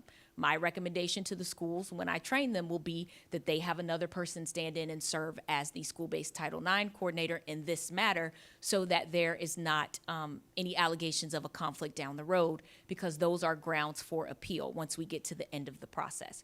Which is why what we have recommended to the schools will be that they designate their school-based Title IX coordinator, but we're also asking for all assistant principals at the schools to be trained as well, so that they can fill in if needed. Including reasonably prompt timeframes for filing and resolving appeals, and when we get to that process, you'll see we've put those in place. Allow for the temporary delay of the grievance process or extension of timeframes. That's the good cause that I just talked to you about. Listing the range of possible disciplinary sanctions and remedies that may be implemented. We have to say at the outset what the possible discipline could be if the respondent is found responsible. Include the procedures and grounds for appeal. We have to describe the range of supportive measures available to the parties. And not allow, require, rely upon, or otherwise use questions or evidence that seek disclosure of protected information under a legally recognized privilege unless the person holding such privilege waives that privilege. That would be, for example, trying to access somebody's records, like their FERPA records that Ms. Kopesky mentioned earlier. Notify parties that the preponderance of the evidence standard is what we use here at Orange County Public Schools and at Orange Technical College for our investigations. We use that for discipline. We use that for employee matters as well. And the preponderance of the evidence standard is essentially 50+1 or 51%. It's just more, the conduct more than likely occurred. That's essentially what that standard means.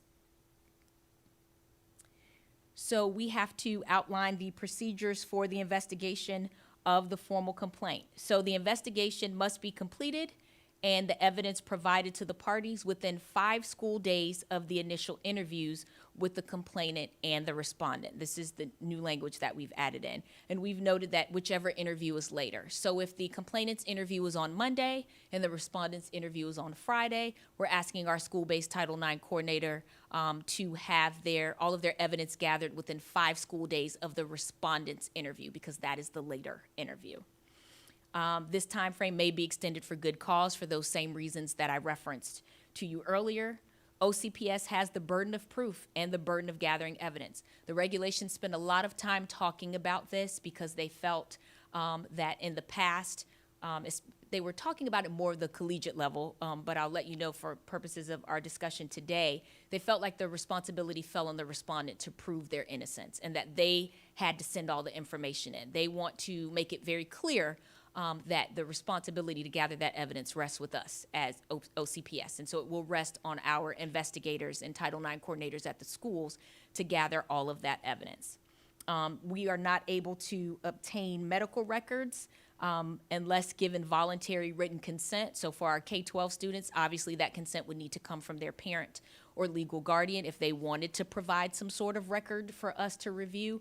I don't see this as a provision that we would utilize frequently, but it is in the regulation, so that's why it's included in our policy. And we are not permitted from restricting either party from discussing the allegations under investigation. The regulations spend time talking about this as well. They saw it a lot at the collegiate level where gag orders were placed on the students. That prohibited them from discussing the case. And essentially what they said is, how can somebody gather witnesses to either support the allegations or refute the allegations if you've put a gag order in place? And so they made sure to say this time around that there will be no gag orders so that the students are able to gather their information. So the written notice of the grievance proceedings. So written notice there's currently no language in our policy. So the written notice for the investigative interviews or meetings must be sent to all parties whose participation is expected or invited at least 2 school days before the interview. So this is for our witnesses. If the complainant or the respondent lists a witness who might be able to assist in the investigation, we have to send a written notice to their parent or legal guardian at the K-12 level. At the tech college level, we would just send it directly to them. And we have to give them at least 2 days notice before we can schedule or set that interview. And then notice for any hearings at the technical college must be sent at least 10 school days prior to the hearing. Notice must include the date, time, location, participants, and purpose of meeting to all parties whose participation is expected or invited. The grievance proceedings, both parties must be given an equal opportunity to have others present during any grievance proceeding. This includes the opportunity to be accompanied to any related meeting or proceeding with an advisor of their choice. So we're back to that advisor. And the advisor can be an attorney. It can be their parent or legal guardian. They can also designate their youth pastor, their travel soccer coach, anyone who they want to designate as their advisor. They're permitted to do so. The regulations say that we cannot restrict their ability to select their advisor. So we can't put any parameters in place. They get to select who they'd like. Inspection and review of the evidence. So both parties must be given an equal opportunity to inspect and review the evidence, and there's no language in our current policy about this. And they have to get an opportunity to review the evidence that's directly related to the allegations raised in the formal complaint, including evidence upon which the school does not intend to rely in reaching a determination regarding responsibility. That's at our K-12 level. At our tech college level, OTC is required to make all evidence subject to the party's inspection and review available at any hearing to give each party an equal opportunity to refer to that evidence during cross-examination. So at our tech colleges, they have to have the evidence available at the hearing in case any party wants to refer back to a witness's statement if they need to use it to cross-examine them. So prior to the completion of the investigative report, and this is all new, the Title IX coordinator/investigator is required to send all of the evidence subject to inspection to each party and their advisor. So they get everything. Everything that the Title IX coordinator investigator has gathered during this process has to be sent to the party. So that's just the complainant and the respondent, their parent and legal guardian if it's one of our K-12 students, and their advisor, if they have an advisor. They get all of this information, and they get it either electronically or via hard copy. If we don't have an email address for them, we have to mail it. If we have an email address, my recommendation to the schools will be that they email the information to them. Once the parties receive this evidence, they get 10 school days to submit a written response to the evidence. And so if they don't provide a response, their non-response will be deemed as a waiver, and the Title IX coordinator will proceed with preparing their investigative report. So they get all of the evidence, they get 10 school days to review that evidence, and then they can submit a statement to the Title IX coordinator. Schools may not restrict the ability of either party to gather and present relevant evidence. and we have to give both parties an equal opportunity to present witnesses. So either party, if they give us witnesses to the allegations, we have to give both parties the opportunity to do so, and we need to interview those witnesses as well.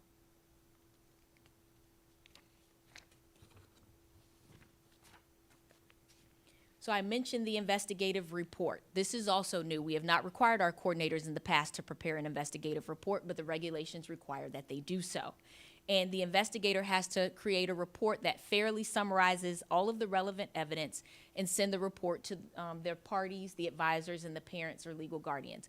What's important to note here is that our Title IX coordinator is not making any determination about the evidence. There will be nothing in this report that says who they believe or who they don't believe. They're merely gathering the evidence together and summarizing it in report form for the parties. This report is then sent to the parties, and they're given 10 days to submit a written response to the investigative report. So they get 10 school days to respond to the evidence when the evidence is sent to them, and then when the report is prepared, they get to respond to the report as well. This is important because the report will now also include whatever statement either party might have submitted in response to the evidence. So now the other party will get to see the statement that the other party prepared in response to the evidence. So that's sent to the parties, and then they're given their 10 days to review it as well and submit a response back to the investigative report if they want to do so. At the tech college level, if a hearing is required, yes, the investigator must send the report to all parties and advisors 10 days prior to the hearing for their review and written response. And then if the hearing is not required, we send it to them. So at the tech college, they get it 10 days before the hearing. Here, we send it before any written determination is made. The K-12 questions that Ms. Kopesky referred to earlier, essentially the hearing on paper. Once the investigative report has been sent to the parties, but before our principals make their decision regarding the allegations at the K-12 level, we are required to give the parties, that's the complainant and the respondent, an opportunity to ask questions of either party or any witnesses that have submitted statements. And so they have to submit those written questions. They get 2 days to do so. The decision maker, who's our principal, has to determine if those questions are in fact relevant to the allegations. If the principal determines that those questions are relevant, then those questions are then funneled to the party or the witness who they were asked of. And then that party or witness gets 2 days to submit their response back to those questions. Parties then have no more than 2 school days to provide no more than 5 follow-up questions in total. So they get to ask 5 follow-up questions of any party or witness that they want answered. Again, the decision maker has to determine the relevance of those questions. And then the parties and witnesses have 2 school days to respond to those follow-up questions. And so this is the first place where you see the decision maker is involved in our process. Up until this point, the decision maker, our principal, they're not involved in this. This is the first introduction of the principal into the process. They are determining if these questions are in fact relevant. The relevance of prior sexual behavior. This is, there's no current language in our policy about this. This is directly from the regulations. Questions and evidence regarding a complainant's sexual predisposition or prior sexual behavior are only relevant if offered to prove someone other than the respondent committed the alleged conduct, or if the questions and evidence concern specific incidents of the complainant's prior sexual behavior with respect to the respondent and are offered to prove consent. So this is essentially the rape shield provision. And yes, we have a rape shield provision now at the K-12 level, but the regulations require it, so that's why it's in our policy, but that's what it means. They can't start asking questions about a student's prior sexual behavior unless they're trying to prove that somebody other than the respondent did it, or to prove they've engaged in a consensual sexual relationship in the past. Advisors. So parties may have one advisor of their choosing. So the regulations say they get one, and that's what they can have. They can have one advisor of their choosing, and schools are not permitted to limit the choice or presence of the advisors. Schools may establish restrictions for advisors, and we have come up with some restrictions that we've placed in our policy. The regulation said that we could come up with restrictions. It did not say what those restrictions were. And so the following restrictions were created for purposes of this policy. Advisors may attend interviews with their party only at their party's request, unless the advisor is a parent or legal guardian. So if the advisor is a coach, as I mentioned earlier, the youth pastor, if the party says, I don't want the advisor at my meeting, they don't get to come. The party gets to designate their attendance. If it's a parent or legal guardian, we cannot keep a parent or legal guardian from attending that meeting. Advisors shall not restrict access to their party, meaning they cannot refuse to have their party show up for the interview. They can have their party show up and not answer our questions, but they at least need to appear. Advisors are only permitted to use the investigative report and evidence received for inspection and review for purposes of the grievance process. I added this because I have grave concerns that this information could be used for other purposes.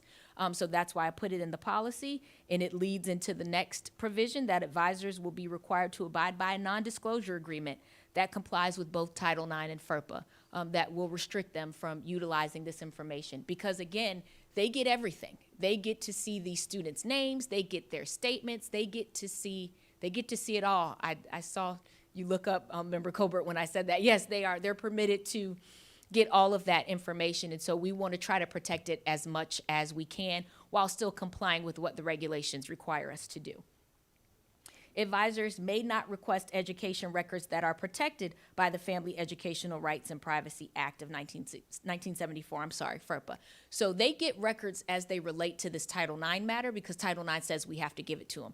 They do not get to start asking for discipline records of the respondent or complainant that have nothing to do with the case at hand. That's why that information is in there as a restriction as well. So hearings. There will be no hearings at our K-12 schools. They do not apply. We don't have to worry about it at K-12, but they are a huge new part of the process at Orange Technical College. We are required pursuant to the regulations to have hearings. And it says a live hearing with cross-examination must be provided by Orange Technical College. Live hearings may occur with parties in the same room. At the request of either party, the entire live hearing must occur with parties located in separate rooms with technology allowing the decision maker and parties to simultaneously see and hear the party or witness answering questions. So, I mean, we've become pretty familiar with technology during this COVID shutdown. So I think if we had to put something like that in place, we could. It just has to be in real time. So even if they're in separate rooms, the technology has to allow that advisor to ask a question of the party in the other room and for that party to be able to respond in real time. That's essentially what it requires. Cross-examination. At the live hearing, each party's advisor shall be permitted to ask any party and any witness relevant questions and follow-up questions, including any questions that challenge credibility.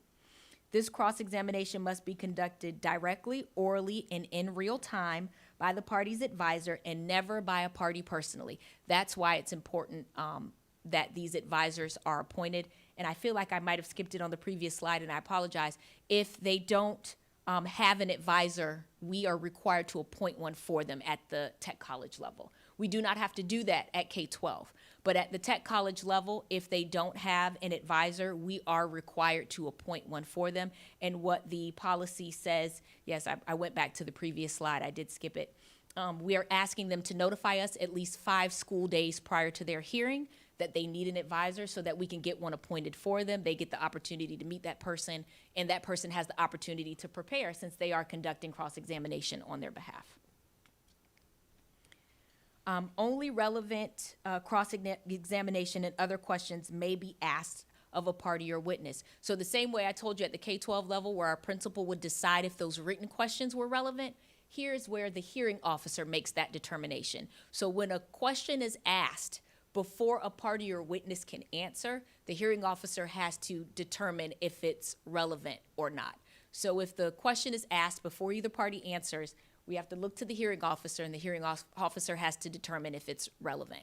If it's relevant, they get to proceed. If they determine that it's not relevant, they have to tell the parties that they've deemed it not relevant and say why it's not relevant. And The same thing that we mentioned, I went over that rape shield provision at the K-12 level. That is also applicable here, where you cannot ask those questions about a prior sexual history. That is also in the policy for our tech colleges also.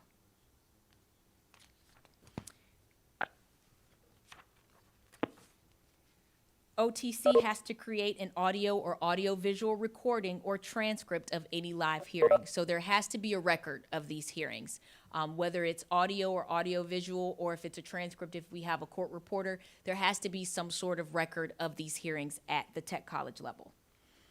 Parties shall have access to all evidence at any hearing and be given the opportunity to refer to that evidence, including for the purpose of cross-examination.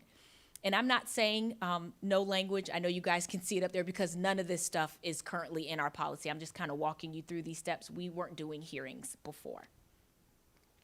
The hearing officer must not rely on any statement of a party or a witness who does not submit to cross-examination when reaching a determination.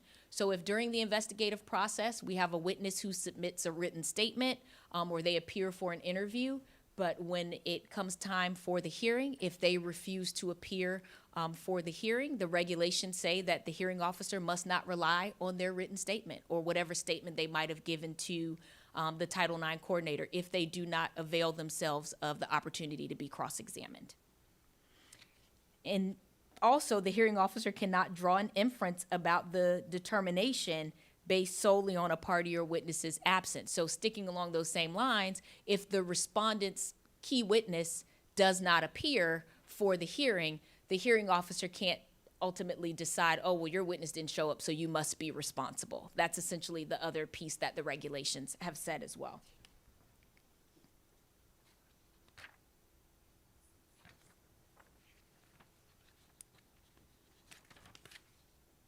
Okay, so the procedures for the written determination. Now we're back to our principals at the K-12 level or our hearing officer at the tech college. So at the conclusion of the grievance process, so we've maneuvered through all of these steps. We're now here at the principal or at the hearing officer phase for them to make their written determination. They have to apply that preponderance of the evidence standard that I spoke to you about earlier, and they have to issue a written determination to the parties simultaneously within 3 school days. So what happens here, the investigator will provide all of the evidence to our principals. That includes the evidence, the investigative report, all of those responses to the reports and the evidence. That information is given to our principal, and then the principal gets 3 school days to make their determination, and they have to provide that determination in writing.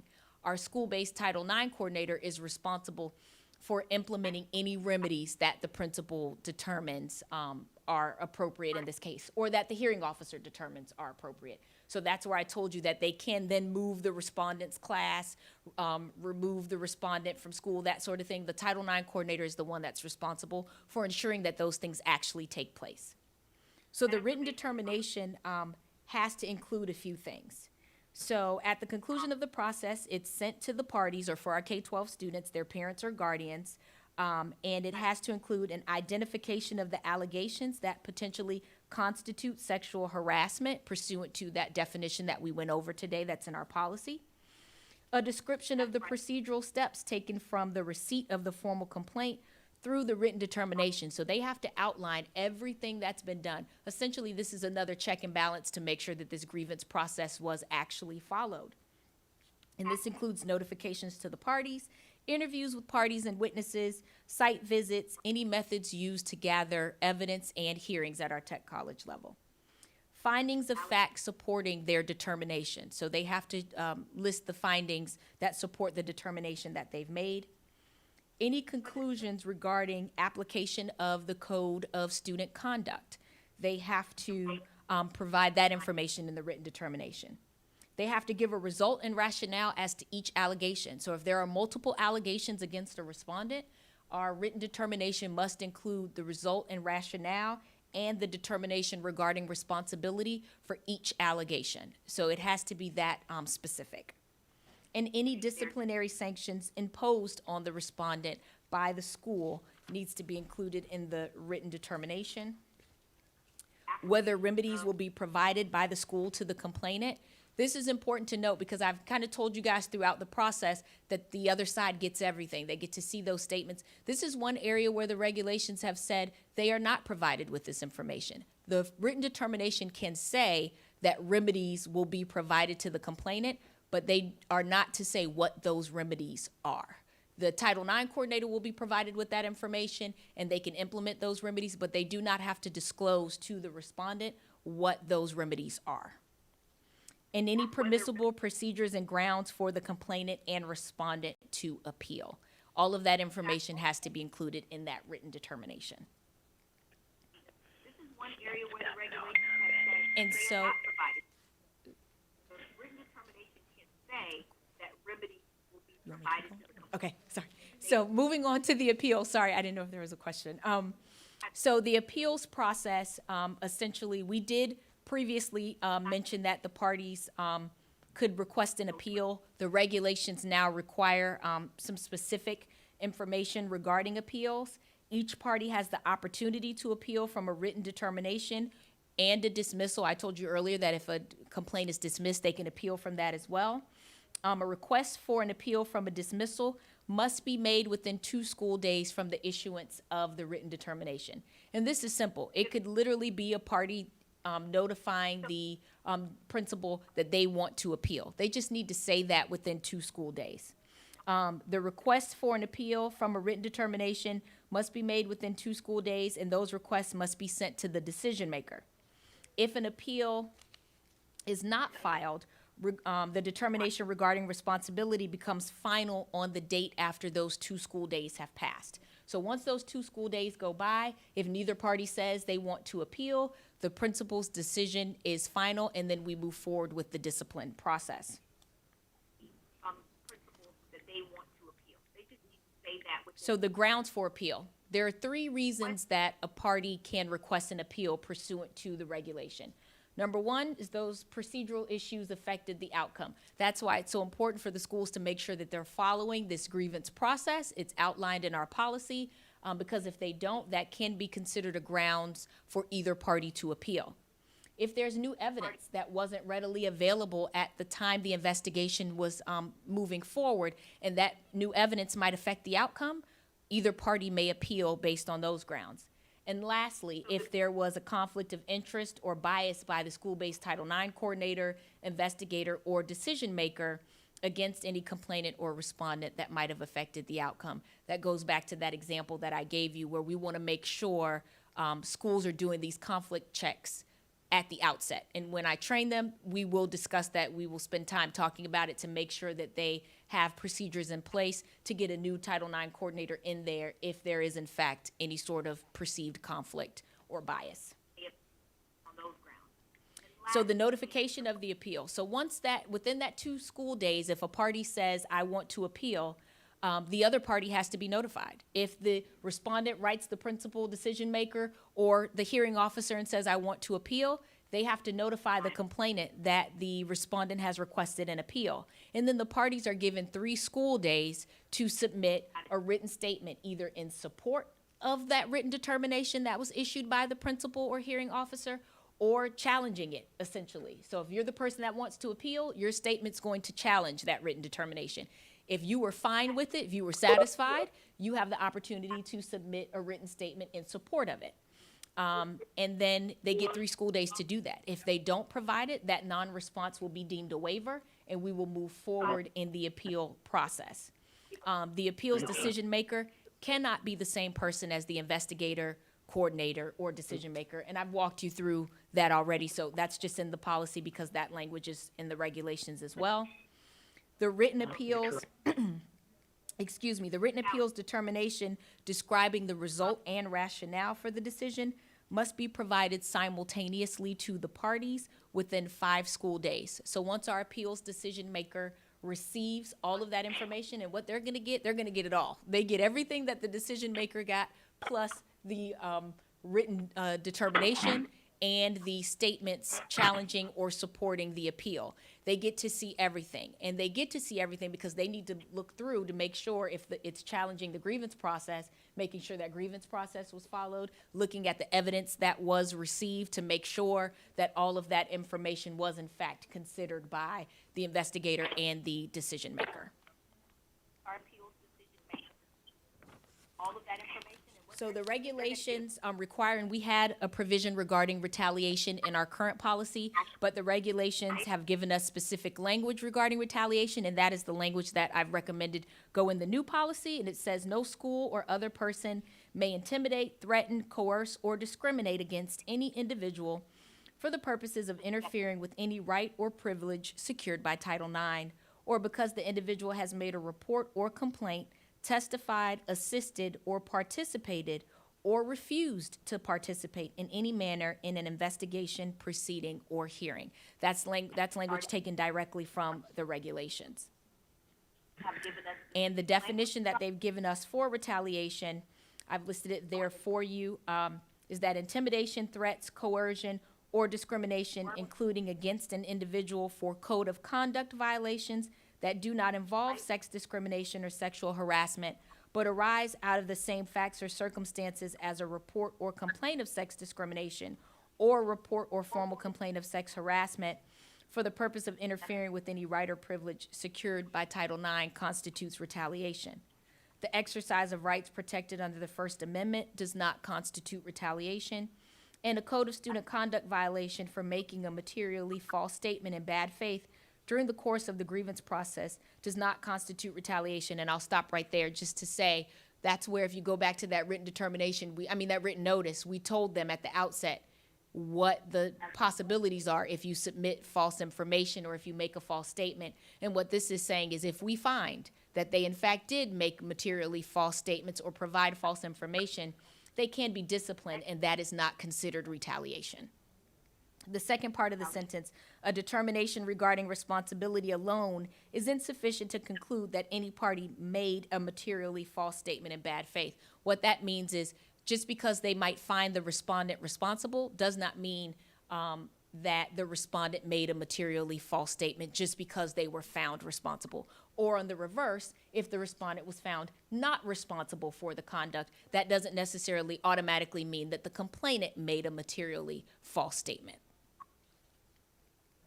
A code of student conduct violation I apologize, I thought that was a new sentence. Okay, moving on. So confidentiality of parties. Schools must keep confidential the identity of the following individuals, and this is information taken directly from the new regulations. Any individual who has made a report or complaint of sex discrimination, any individual who's made a report or filed a formal complaint of sexual harassment, any complainant, any individual reported to be the perpetrator of sex discrimination, any respondent, and any witness. The exceptions to confidentiality are that OCPS may release confidential information as permitted by the FERPA statute or FERPA regulations, or as required by law. So that's that health safety exception that FERPA has. There's other exceptions within FERPA, or to carry out the purposes of this process. That's where you get the releasing all of the evidence that includes the parties' names and that information. This is essentially the provision that says we can do that to carry out the grievance process. If anyone files a retaliation complaint, it has to be investigated through the grievance process that I just went over with you. So if they at any part say that they've been retaliated against, we go through all of these steps in investigating that retaliation complaint. So training. Obviously, this is, as I said at the outset, an overhaul of our process, so training is key for our staff. The regulations have actually required certain things with regard to our training, which are new. All materials used to train the school-based Title IX coordinators and investigators, decision makers, and appeals decision makers must not rely on sex stereotypes and must promote impartial investigations and adjudications. The regulations spend a lot of time talking about the fact that we want to make sure that any examples that we use in training don't have a respondent only as a member of one sex. They want to make sure that we are respondents can be either sex, quite frankly. Complainants can be either sex. They want to make sure that that information is honed in throughout our training. School-based Title IX coordinators, investigators, decision makers, hearing officers, and appeals decision makers must receive training on the following things. That definition of sexual harassment that we went over, the scope of our education programs or activities. What is considered an education program or activity? We have to make sure that our school-based Title IX coordinators know what in fact that is. How to conduct an investigation and grievance process, including the hearings and appeals. So we have to train them on this entire process to make sure that they feel comfortable in it. How to serve impartially by avoiding prejudgment of the facts, conflicts of interest, and bias. Decision makers and hearing officers must receive training on any technology used at a live hearing. As I told you earlier, if either party requests to be in a separate room, our hearing officer has to know how to work that technology so that those questions can be asked in real time and that process can continue to flow. They have to be trained on relevance, determining whether a question is relevant. Our principals will have to make those decisions. Our hearing officer will have to make those decisions, so they will need to be trained on what is considered relevant, and including the relevance of the complainant's sexual predisposition. We're back to the rape shield provisions. They have to understand that as well. Our investigators who will serve as our Title IX coordinators must receive training also on issues of relevance because they're preparing the report and they're conducting the investigation. They need to understand what's relevant to the allegations so that they're not going down a rabbit hole or going into the weeds. So we want to make sure that they understand as well, and how to prepare a report that fairly summarizes all of the evidence. And they have to be trained on how to properly send that report. We talked about how it could be sent electronically or hard copy via mail. So just making sure they understand how to get it out if it needs to be sent electronically. If it's a large file, making sure they know how to do that. Record keeping. The new regulations have put forth requirements for us with regard to record keeping. So there's no language in our current policy about record keeping. Schools are required, schools have to create records of any actions, including supportive measures, taken in response to a report or formal complaint of sexual harassment. If supportive measures are not provided, the school has to document the reasons why such a response was not clearly unreasonable in light of the known circumstances. So if a complainant refuses the supportive measures that we've talked about, we have to document that, and we're required to keep a record of that so that we have it in case that complainant later on says they weren't offered those measures or anything like that. We have to maintain records related to any sexual harassment investigation for 7 years. And those records, they're listed there on the PowerPoint, but I'll go over them with you quickly. Any actions taken in response to a report of sexual harassment. Any actions taken in response to a formal complaint of sexual harassment. Any supportive measures that we provide. Each sexual harassment investigation has to be maintained for 7 years. Any determination regarding responsibility. Any audio or audio-visual recording or transcript of those live hearings at the technical college. Any disciplinary sanctions imposed on a respondent. Any remedies provided to the complainant at the conclusion of the process. Any appeal and written appeals decision. And all materials used to train the school-based Title IX coordinators, investigators, decision makers, hearing officers, and appeals decision makers. We're required to maintain those trainings as well so that they can, if they conduct an audit, which they are able to do. And when I say they, I mean the Department of Education, and they might want to see what our trainings consisted of. We have to maintain them for 7 years and be able to provide them. Dissemination of the policy.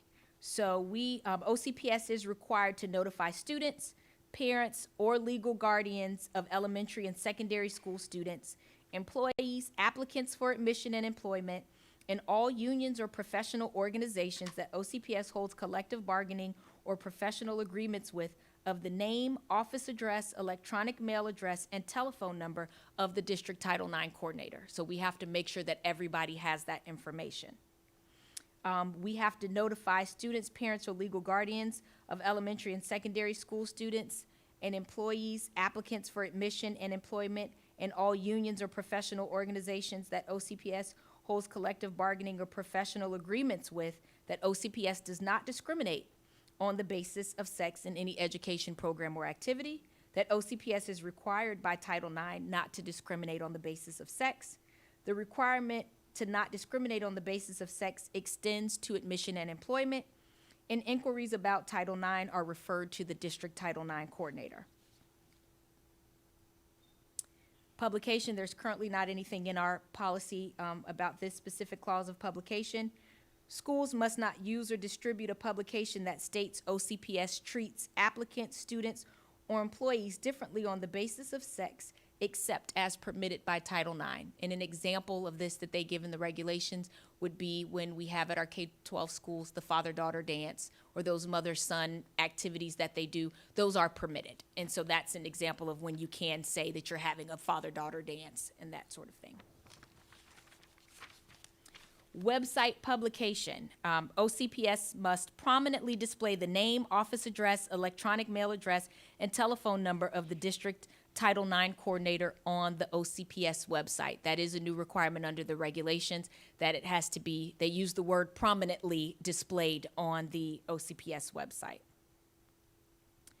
For handbook publication, we did have a provision currently in our policy. We are putting the non-discrimination statement on our handbooks and catalogs, on any of our printed materials. That language is already in the policy.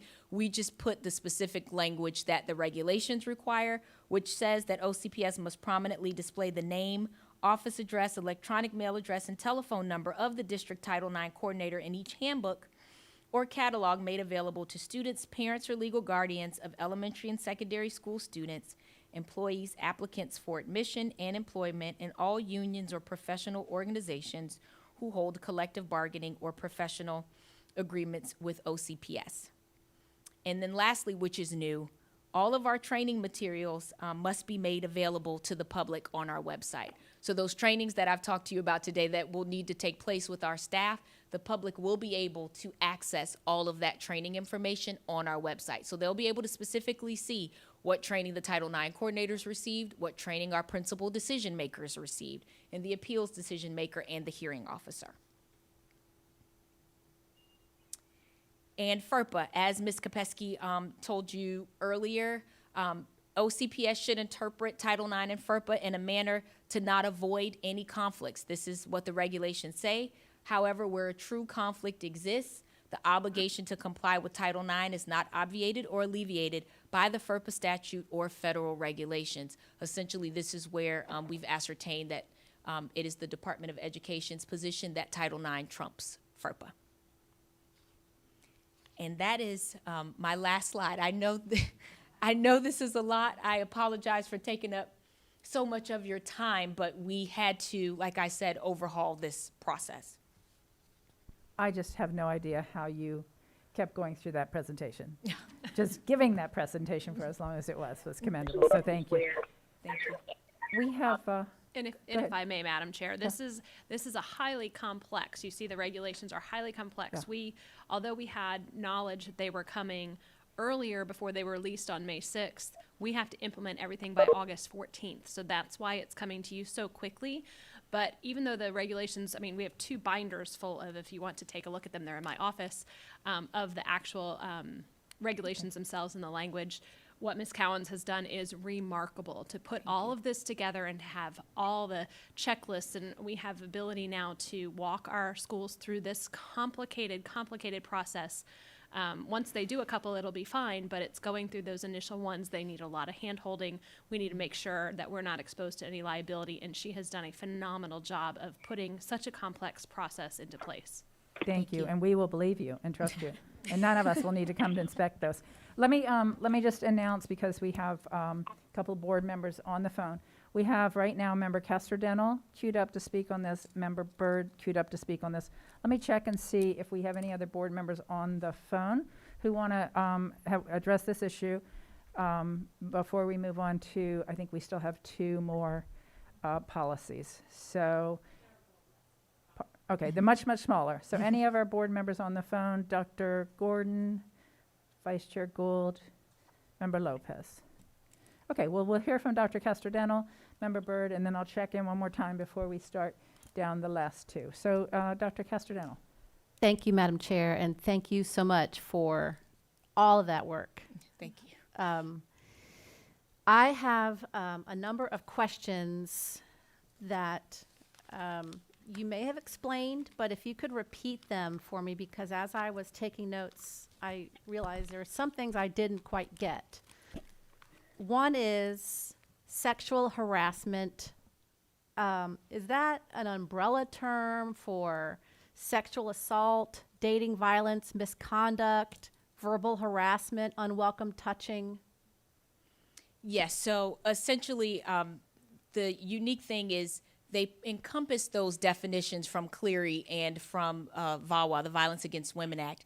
And sexual assault under Cleary includes rape, statutory rape, fondling, and incest. So that would be encompassed under sexual assault within the new definition of sexual harassment. So yes, I guess it's an umbrella because there's the three parts. There's quid pro quo, then there's that severe, pervasive, and objectively offensive, and then we have what they consider to be the more serious offenses because those offenses don't need to meet that three-pronged test of severe, pervasive, and objectively offensive, and that would be the rape, the statutory rape, the incest, dating violence, domestic violence, stalking. All of those would fall under that third prong.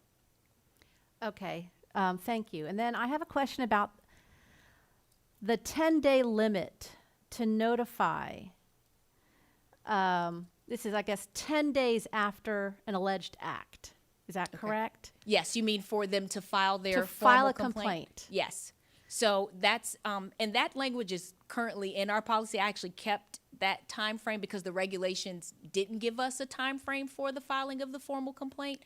So our current policy says the 10 days from the date of the alleged incident to file the formal complaint. I kept that same language, but then added the, however, we have an obligation to respond if it doesn't come within that time frame. Thank you. I was wondering if we had a statute of limitations because sometimes children do not recognize the harassment or know what to do with that information. So at least we do have some flexibility. Yes. In that, okay. We do, and when I train, I've been doing for the past, it was last week and the week before we did discipline trainings and I did a Title IX overview.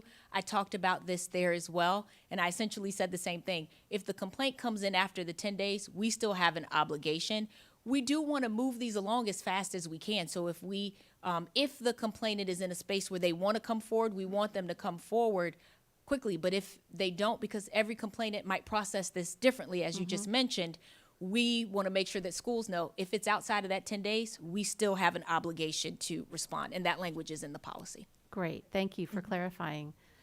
Does this also apply, or sexual harassment also apply to gender identity harassment? Yes, so that would be under that second prong. So I'm thinking if you're talking about maybe someone calling another student a homophobic slur or something along those lines, it would need to meet that test, that severe, pervasive, and objectively offensive test, but it would be applicable under here. So for example, if a student, I think I might have used this example with some of you when I did the one-on-ones, but if a student comes and says, on Monday in first period, student B called me a homophobic slur, we would look at the sexual harassment definition and see, is the conduct severe? I would argue, yes, that's severe. Is it pervasive? Did it happen repeatedly, or did it just happen on this Monday that they're talking about?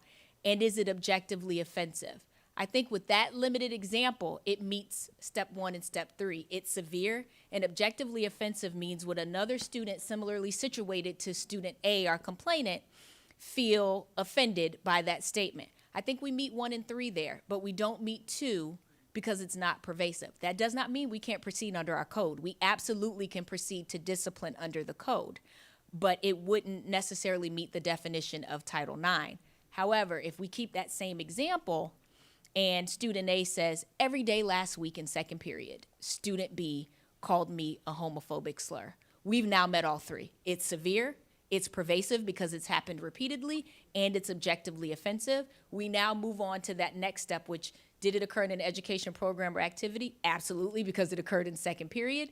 Did it occur in the United States? Yes, because it occurred in second period in one of our schools. So that's just, I know that's like a long way to answer your question, but I wanted to walk you through an example.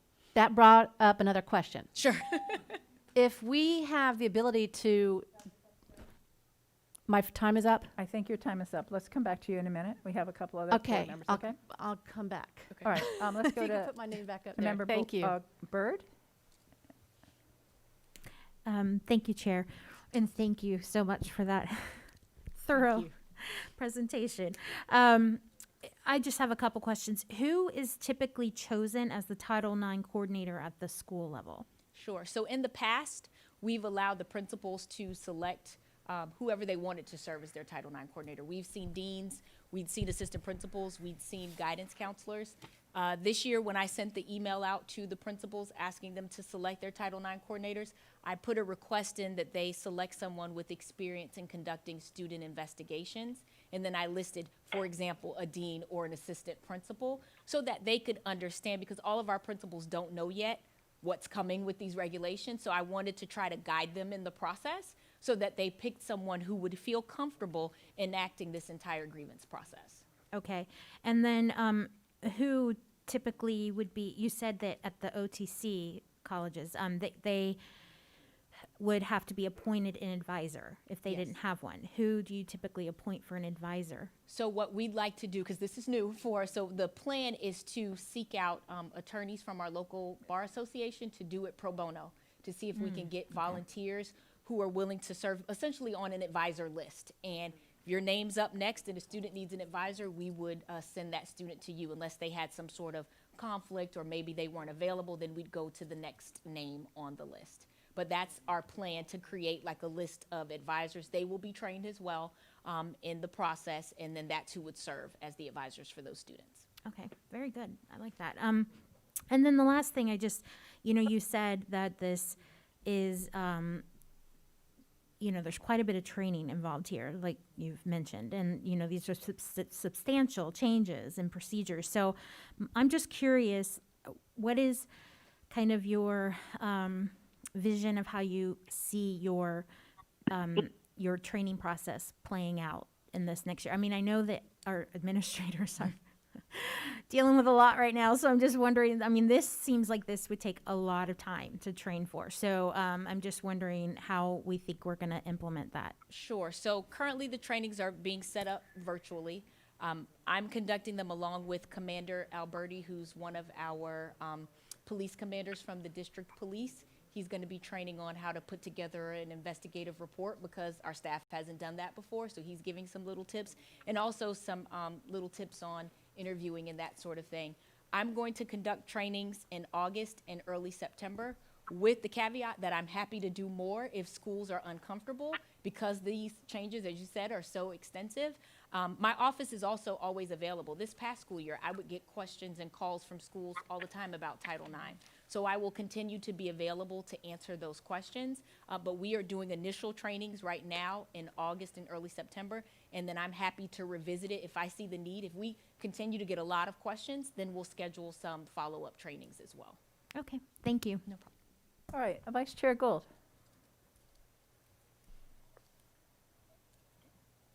Nope, coming.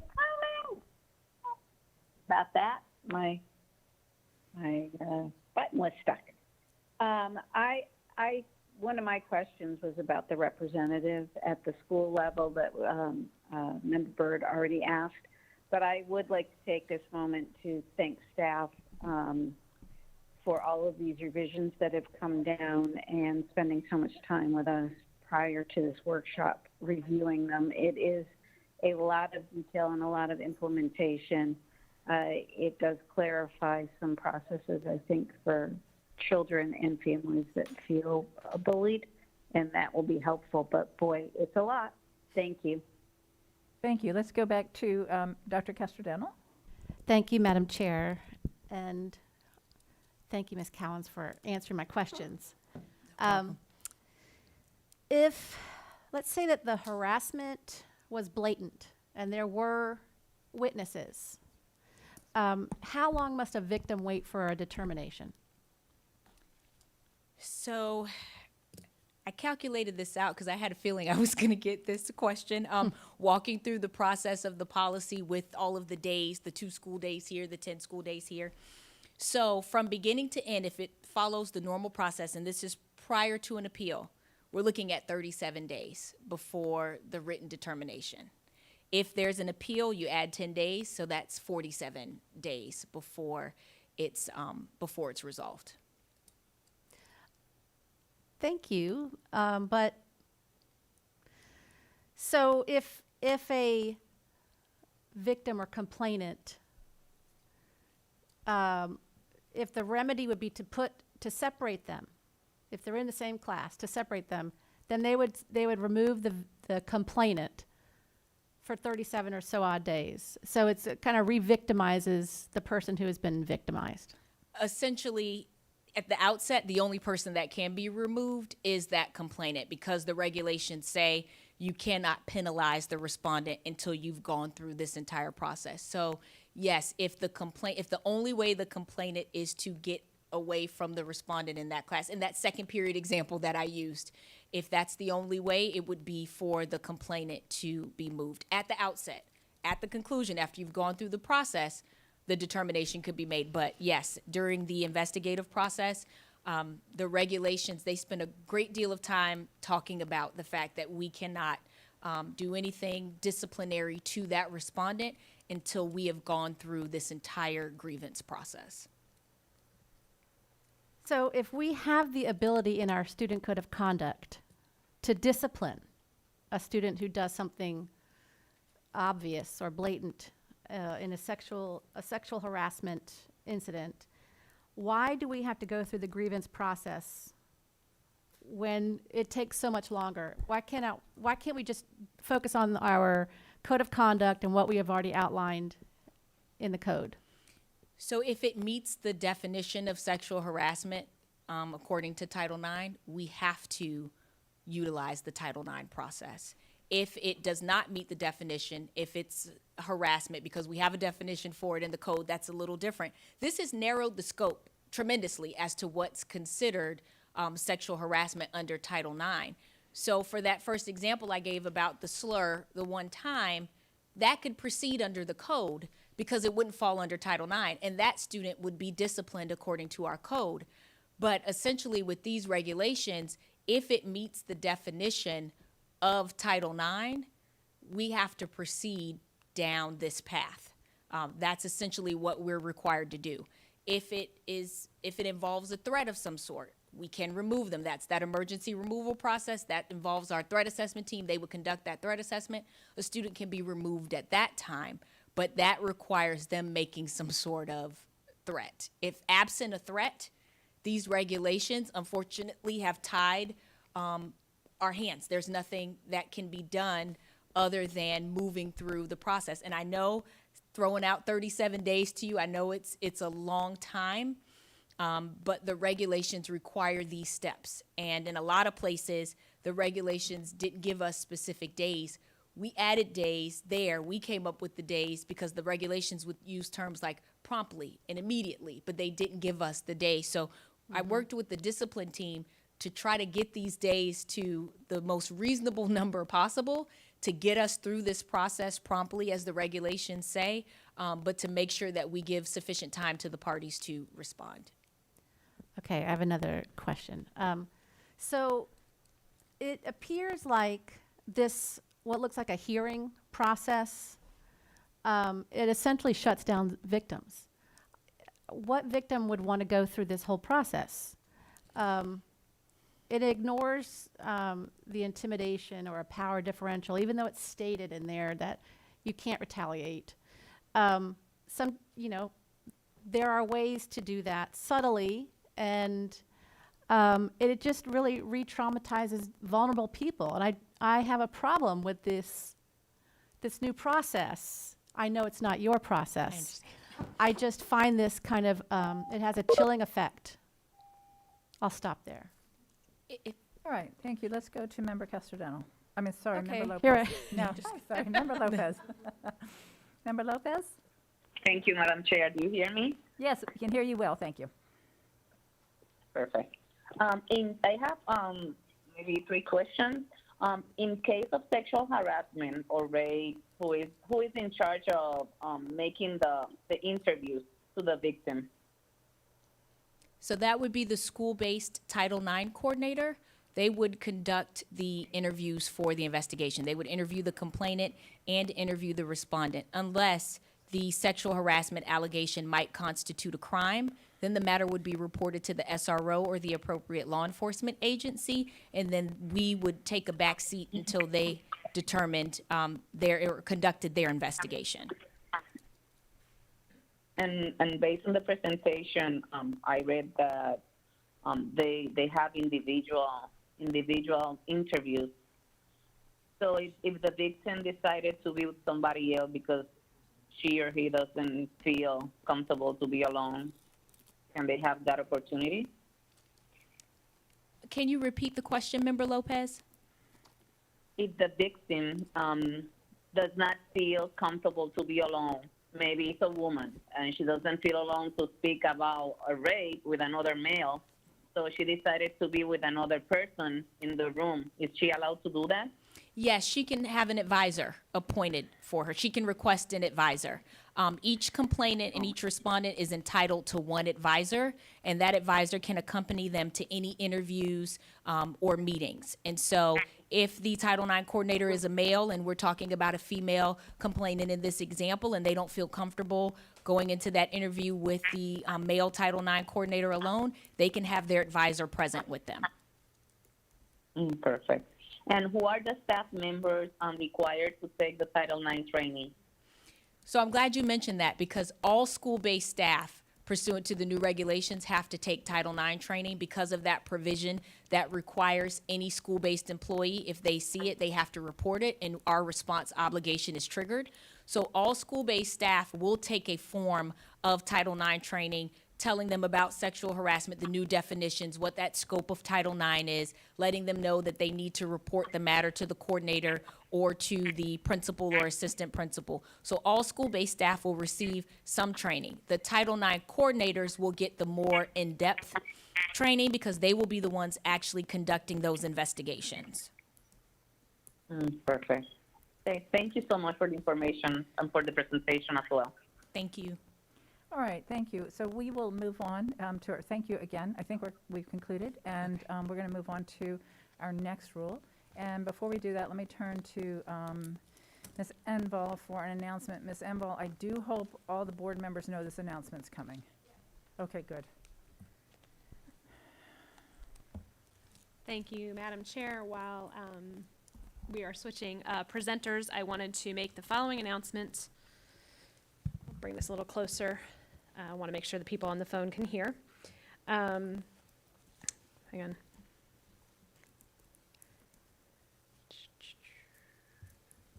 There you go. Okay. Pursuant to Section 286.0118 Florida statutes and in accordance with Board Policy BEC, an entity may meet in private with its attorney to discuss pending litigation to which the entity is presently a party before a court or administrative agency, provided certain conditions are met, including the requirement that a transcript of the executive session will be made part of the public record upon conclusion of the litigation. In this case, during an executive session, immediately following this work session and rule development workshop, I am requesting the school board's advice concerning pending litigation styled as Bellafleur versus DeSantis in case number 2020-CA-007327-0. The executive session will be a closed meeting held in conference room E at the ELC and will take approximately 30 minutes. Notice for this executive session has already been posted. Those attending will be Teresa Jacobs, Chair, Pam Gould, Vice Chair, Angie Gallo, School Board Member, Johanna Lopez, School Board Member, Linda Cobert, School Board Member, Kat Gordon, School Board Member, Karen Castrodental, School Board Member, Melissa Bird, School Board Member, Dr. Barbara Jenkins, Superintendent, Amy Enval, General Counsel, John Palmerini, Associate General Counsel, and the Court Reporter. Thank you, Madam Chair. Thank you. And now back to Dr. Jenkins.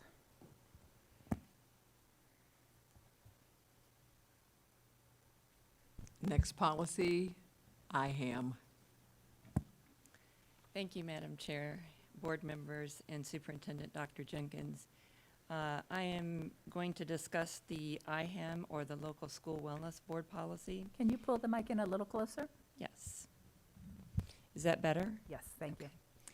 It is required by USDA to review the wellness policy one time per year And so we have made revisions that will make it clearer and in the correct format. The very first change is to add an item, and this was received based on an internal audit for special diets. Those are when students have a severe food allergy and have filled out the diet order form, and it is on file at the school. So now the Healthy School team will receive part of the duties in fulfilling the special diets. The meal service plan is simply how that student will be served the special diet. Now the revision to the policy is that the Healthy School team will review and schedule training for the school meal service plan for students with a documented special order form. The next two revisions have to do with, the next two revisions have to do with the consistency on when food is served or sold. Food served or sold to students through the OCPS vending machine agreement, school store, or other function during the school day must meet the OCPS Eat Smart nutrition standards and be in compliance with USDA regulations as applicable. The next one also just moves to make the serve or sold consistent. And so it is establishing the nutrition standards for all foods available on the school campus during the school day. No sale or service of food or beverage, with the exception of coffee, is allowed on school campus until 30 minutes after the conclusion of the last designated meal service period, unless operated through the OCPS Food and Nutrition Services Department. The last revision is new. And this is basically because we want to make sure that parents know that in a classroom, items are not necessarily identified before they're brought into the classroom, so that school administration is not held responsible for eliminating any ingredient or foods from items students bring from home. Students needing a special diet due to a food allergen are required to turn in the diet order form to the school's food service manager. Meal accommodations will be determined by the district's food and nutrition services with the school food service manager for school meals. And those complete the changes.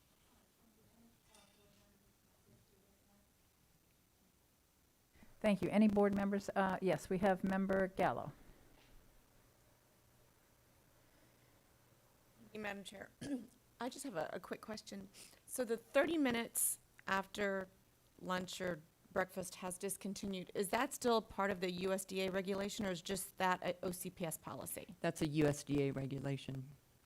And what about candy? I've been getting complaints from parents in elementary school that teachers give out candy as kind of an incentive to do something, and they really kind of give out a lot of candy at in the after-school area. Do we have a policy on giving out candy? That would be within this wellness policy, and it's in the statement that any items that are served or sold to students must meet the Eat Smart nutrition standards, and candy does not meet that. Thank you. Okay. I don't think we have any other.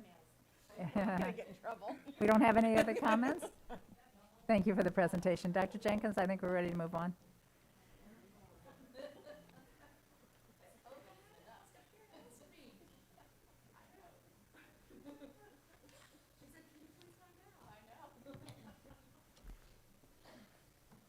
Ooh. I want to be in your shoes. Some things are better left unknown. Whenever you're ready, Ms. Fernandez. Welcome back, Ms. Fernandez. Thank you.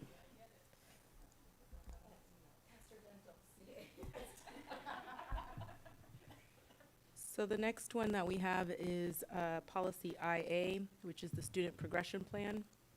We do look at this policy yearly to see if there's any updates that need to be Bring your mic made. a little closer. Sorry.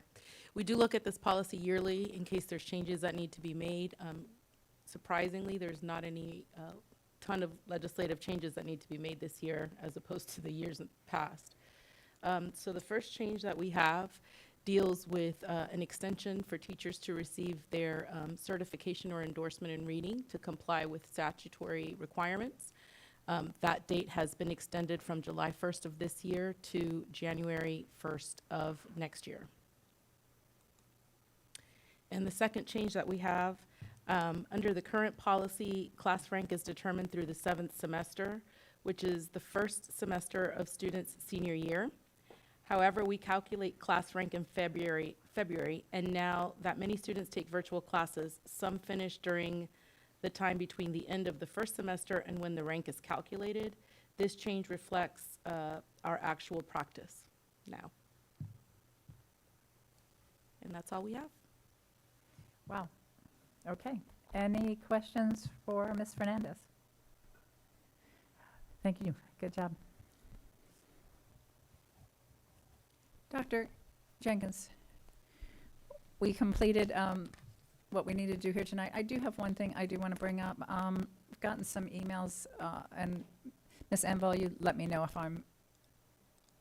if it's all right for me to bring this subject. I've gotten some emails about the School Advisory Council for Stonewall Jackson and the surveys that I think are likely to be going out soon. And I don't know, Dr. Jenkins, when the surveys are going out. I did think it was important that when people are voting on it, that they know the ones that students had chosen. I think that would be very beneficial. If I were voting on it, I'd kind of like to know where the students come down on this. And when we all met and discussed this, it was something that Member Lopez had incorporated, not that it was mandatory. So I didn't know if there was an opportunity before they went out. I know we're not here to vote on anything today, but if there's an opportunity before they went out for the board to send any kind of direction regarding the surveys, including which of the names were recommendations that came from students and how they were supported. Again, I know we're not poised to vote. This isn't a scheduled item, but this meeting was last night, and I think they've finalized their list. I don't want to delay the process because I really wanted the school renamed before it was open, but I also, if that's something that would have value to other board members to communicate to the public where the students came down, if it could possibly wait until our next meeting and be noticed. Yes, that's correct. If the board wanted to provide direction, we would have to notice that. But I believe the superintendent can send you that survey if we have it. Does that come from SAC? I think they just finalized, they kind of were bouncing around on how many names they were going to send out. They had their meeting last night. I think they landed on 5, and I think several of them were names that came from students and were highly ranked. And I just think that would be something, if I were a parent or a member of that community, that'd be something that would be beneficial to me in choosing between the names. And I would certainly like to hear from Member Lopez, because this is in her district, and I don't want to overstep, but I know that when she suggested it, I thought, you all might remember this, I just thought it was such a great idea to include our students and to have that name renamed, the school renamed, and possibly have those students feel like they made the difference. And yet I'm afraid they're going to send the survey out, and parents are not even going to know that students had any role if that's not disclosed. And then we might find ourselves in a situation where we're picking between a choice that the community selected without the community knowing that the students had a role to play in it. And I don't want us to go back and revisit this. So I'm just suggesting that maybe slowing this down just 1 week further so that we as a board can weigh in on this might be beneficial. Certainly if Member Lopez agrees with that direction. And if the superintendent tells us there's still time. It was just last night, so I'm hoping they didn't get a survey out.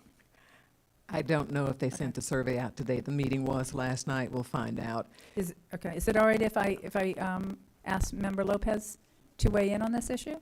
We can, and then Okay. if it's going to be school board direction, we'd have to bring it Yeah, back and on it the won't be, August 11th. we won't be issuing direction today because we haven't noticed it, but I don't have another opportunity to meet with Member Lopez, but to do it in the sunshine. So Member Lopez, would love to have your thoughts on this issue, because I'm sure, given it's your district, that you are a whole lot more in tune with it than I am.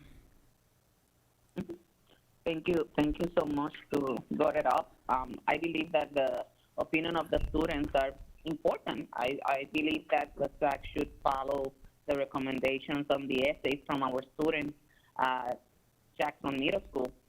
I think that that's the best we can do. I also want to ask our council involved because I think that under the Sunshine Law, we can have a meeting with a school board member and the chair or other school boards that are interested in talk about the topic. But we have to follow a certain protocol if we need to speak about this issue in detail. Absolutely, we do. The only thing my concern was, and the reason I'm bringing it up tonight, is because since they just voted last night, if I waited until I could get a noticed meeting with Member Lopez to discuss it, I feared that the surveys would already go out. And so I wanted to bring it up as quick as possible if the surveys haven't gone out, so that we would have an opportunity to possibly delay that just to determine whether Member Lopez and the rest of the board thought it would be beneficial to include that critical information on the survey, the information of the students. And I see Ms. Vasquez like shaking her head, and I'm thinking she's saying the survey didn't weigh out, or else she's saying, stop it. Chair, you're out of line. The survey has not gone out. I'm sorry. And I also would like to know if we're going to have descriptions on the names that will be sending on those surveys. Because if not, because that was part of the motion as well. Yes. To provide the description of the personalities or the names. And part of the motion also was to make sure that when the survey went out, Member Lopez, you wanted to make sure that the community understood why this change was taking place. So I know I still have a few questions. I suspected you had a few questions. I don't want to delay it much, but if we could, Dr. Jenkins, if you were comfortable, this isn't board direction, but if you were comfortable suggesting to the SAC that it would be beneficial for our board to have one more conversation before the survey went out, I think we could avoid unnecessary debate at the board table and unnecessary further delays if something comes back to us and we are still in the position like we were in last time of kind of second guessing the process. So that's all I'll say. Dr. Jenkins? Let me make sure I have, it's not consensus. Let me make sure Member Lopez wants the SAC to delay any distribution of the survey until after next Tuesday. You said delay the survey until we have everything straight, to provide information that the community needs on the survey? Yes, until after next Tuesday's board meeting where it would be discussed and the board could officially give direction to the SAC. Please, I highly appreciate that. Okay, thank you. Thank you, Dr. Jenkins. Okay, if we have no further business that needs to come before us now, let me turn it back over to Ms. Enval, and she, I think, needs to make one more formal announcement before we adjourn and reconvene. Yes, thank you for that, Madam Chair. At this point, the board is going to, or you have to open, the statute requires you to open the executive session in a public meeting and then retreat to that executive session room. And so at this point, we will be retreating to conference room E. Our court reporter has been patiently waiting for us, and upon conclusion of that executive session, we will reopen the door so the public can know that we are done, and if there's no further business, then we will adjourn that meeting. And I don't want to belabor the point with technicalities, but do we need to adjourn this meeting? And Yes. then, okay, so we're adjourning this meeting, and we are now convening the executive committee meeting Yes. here in public, and we will retire to room E. For the private portion, we will open the doors to the public before we adjourn that meeting. That is correct. Thank you. That's where we are. Thank you.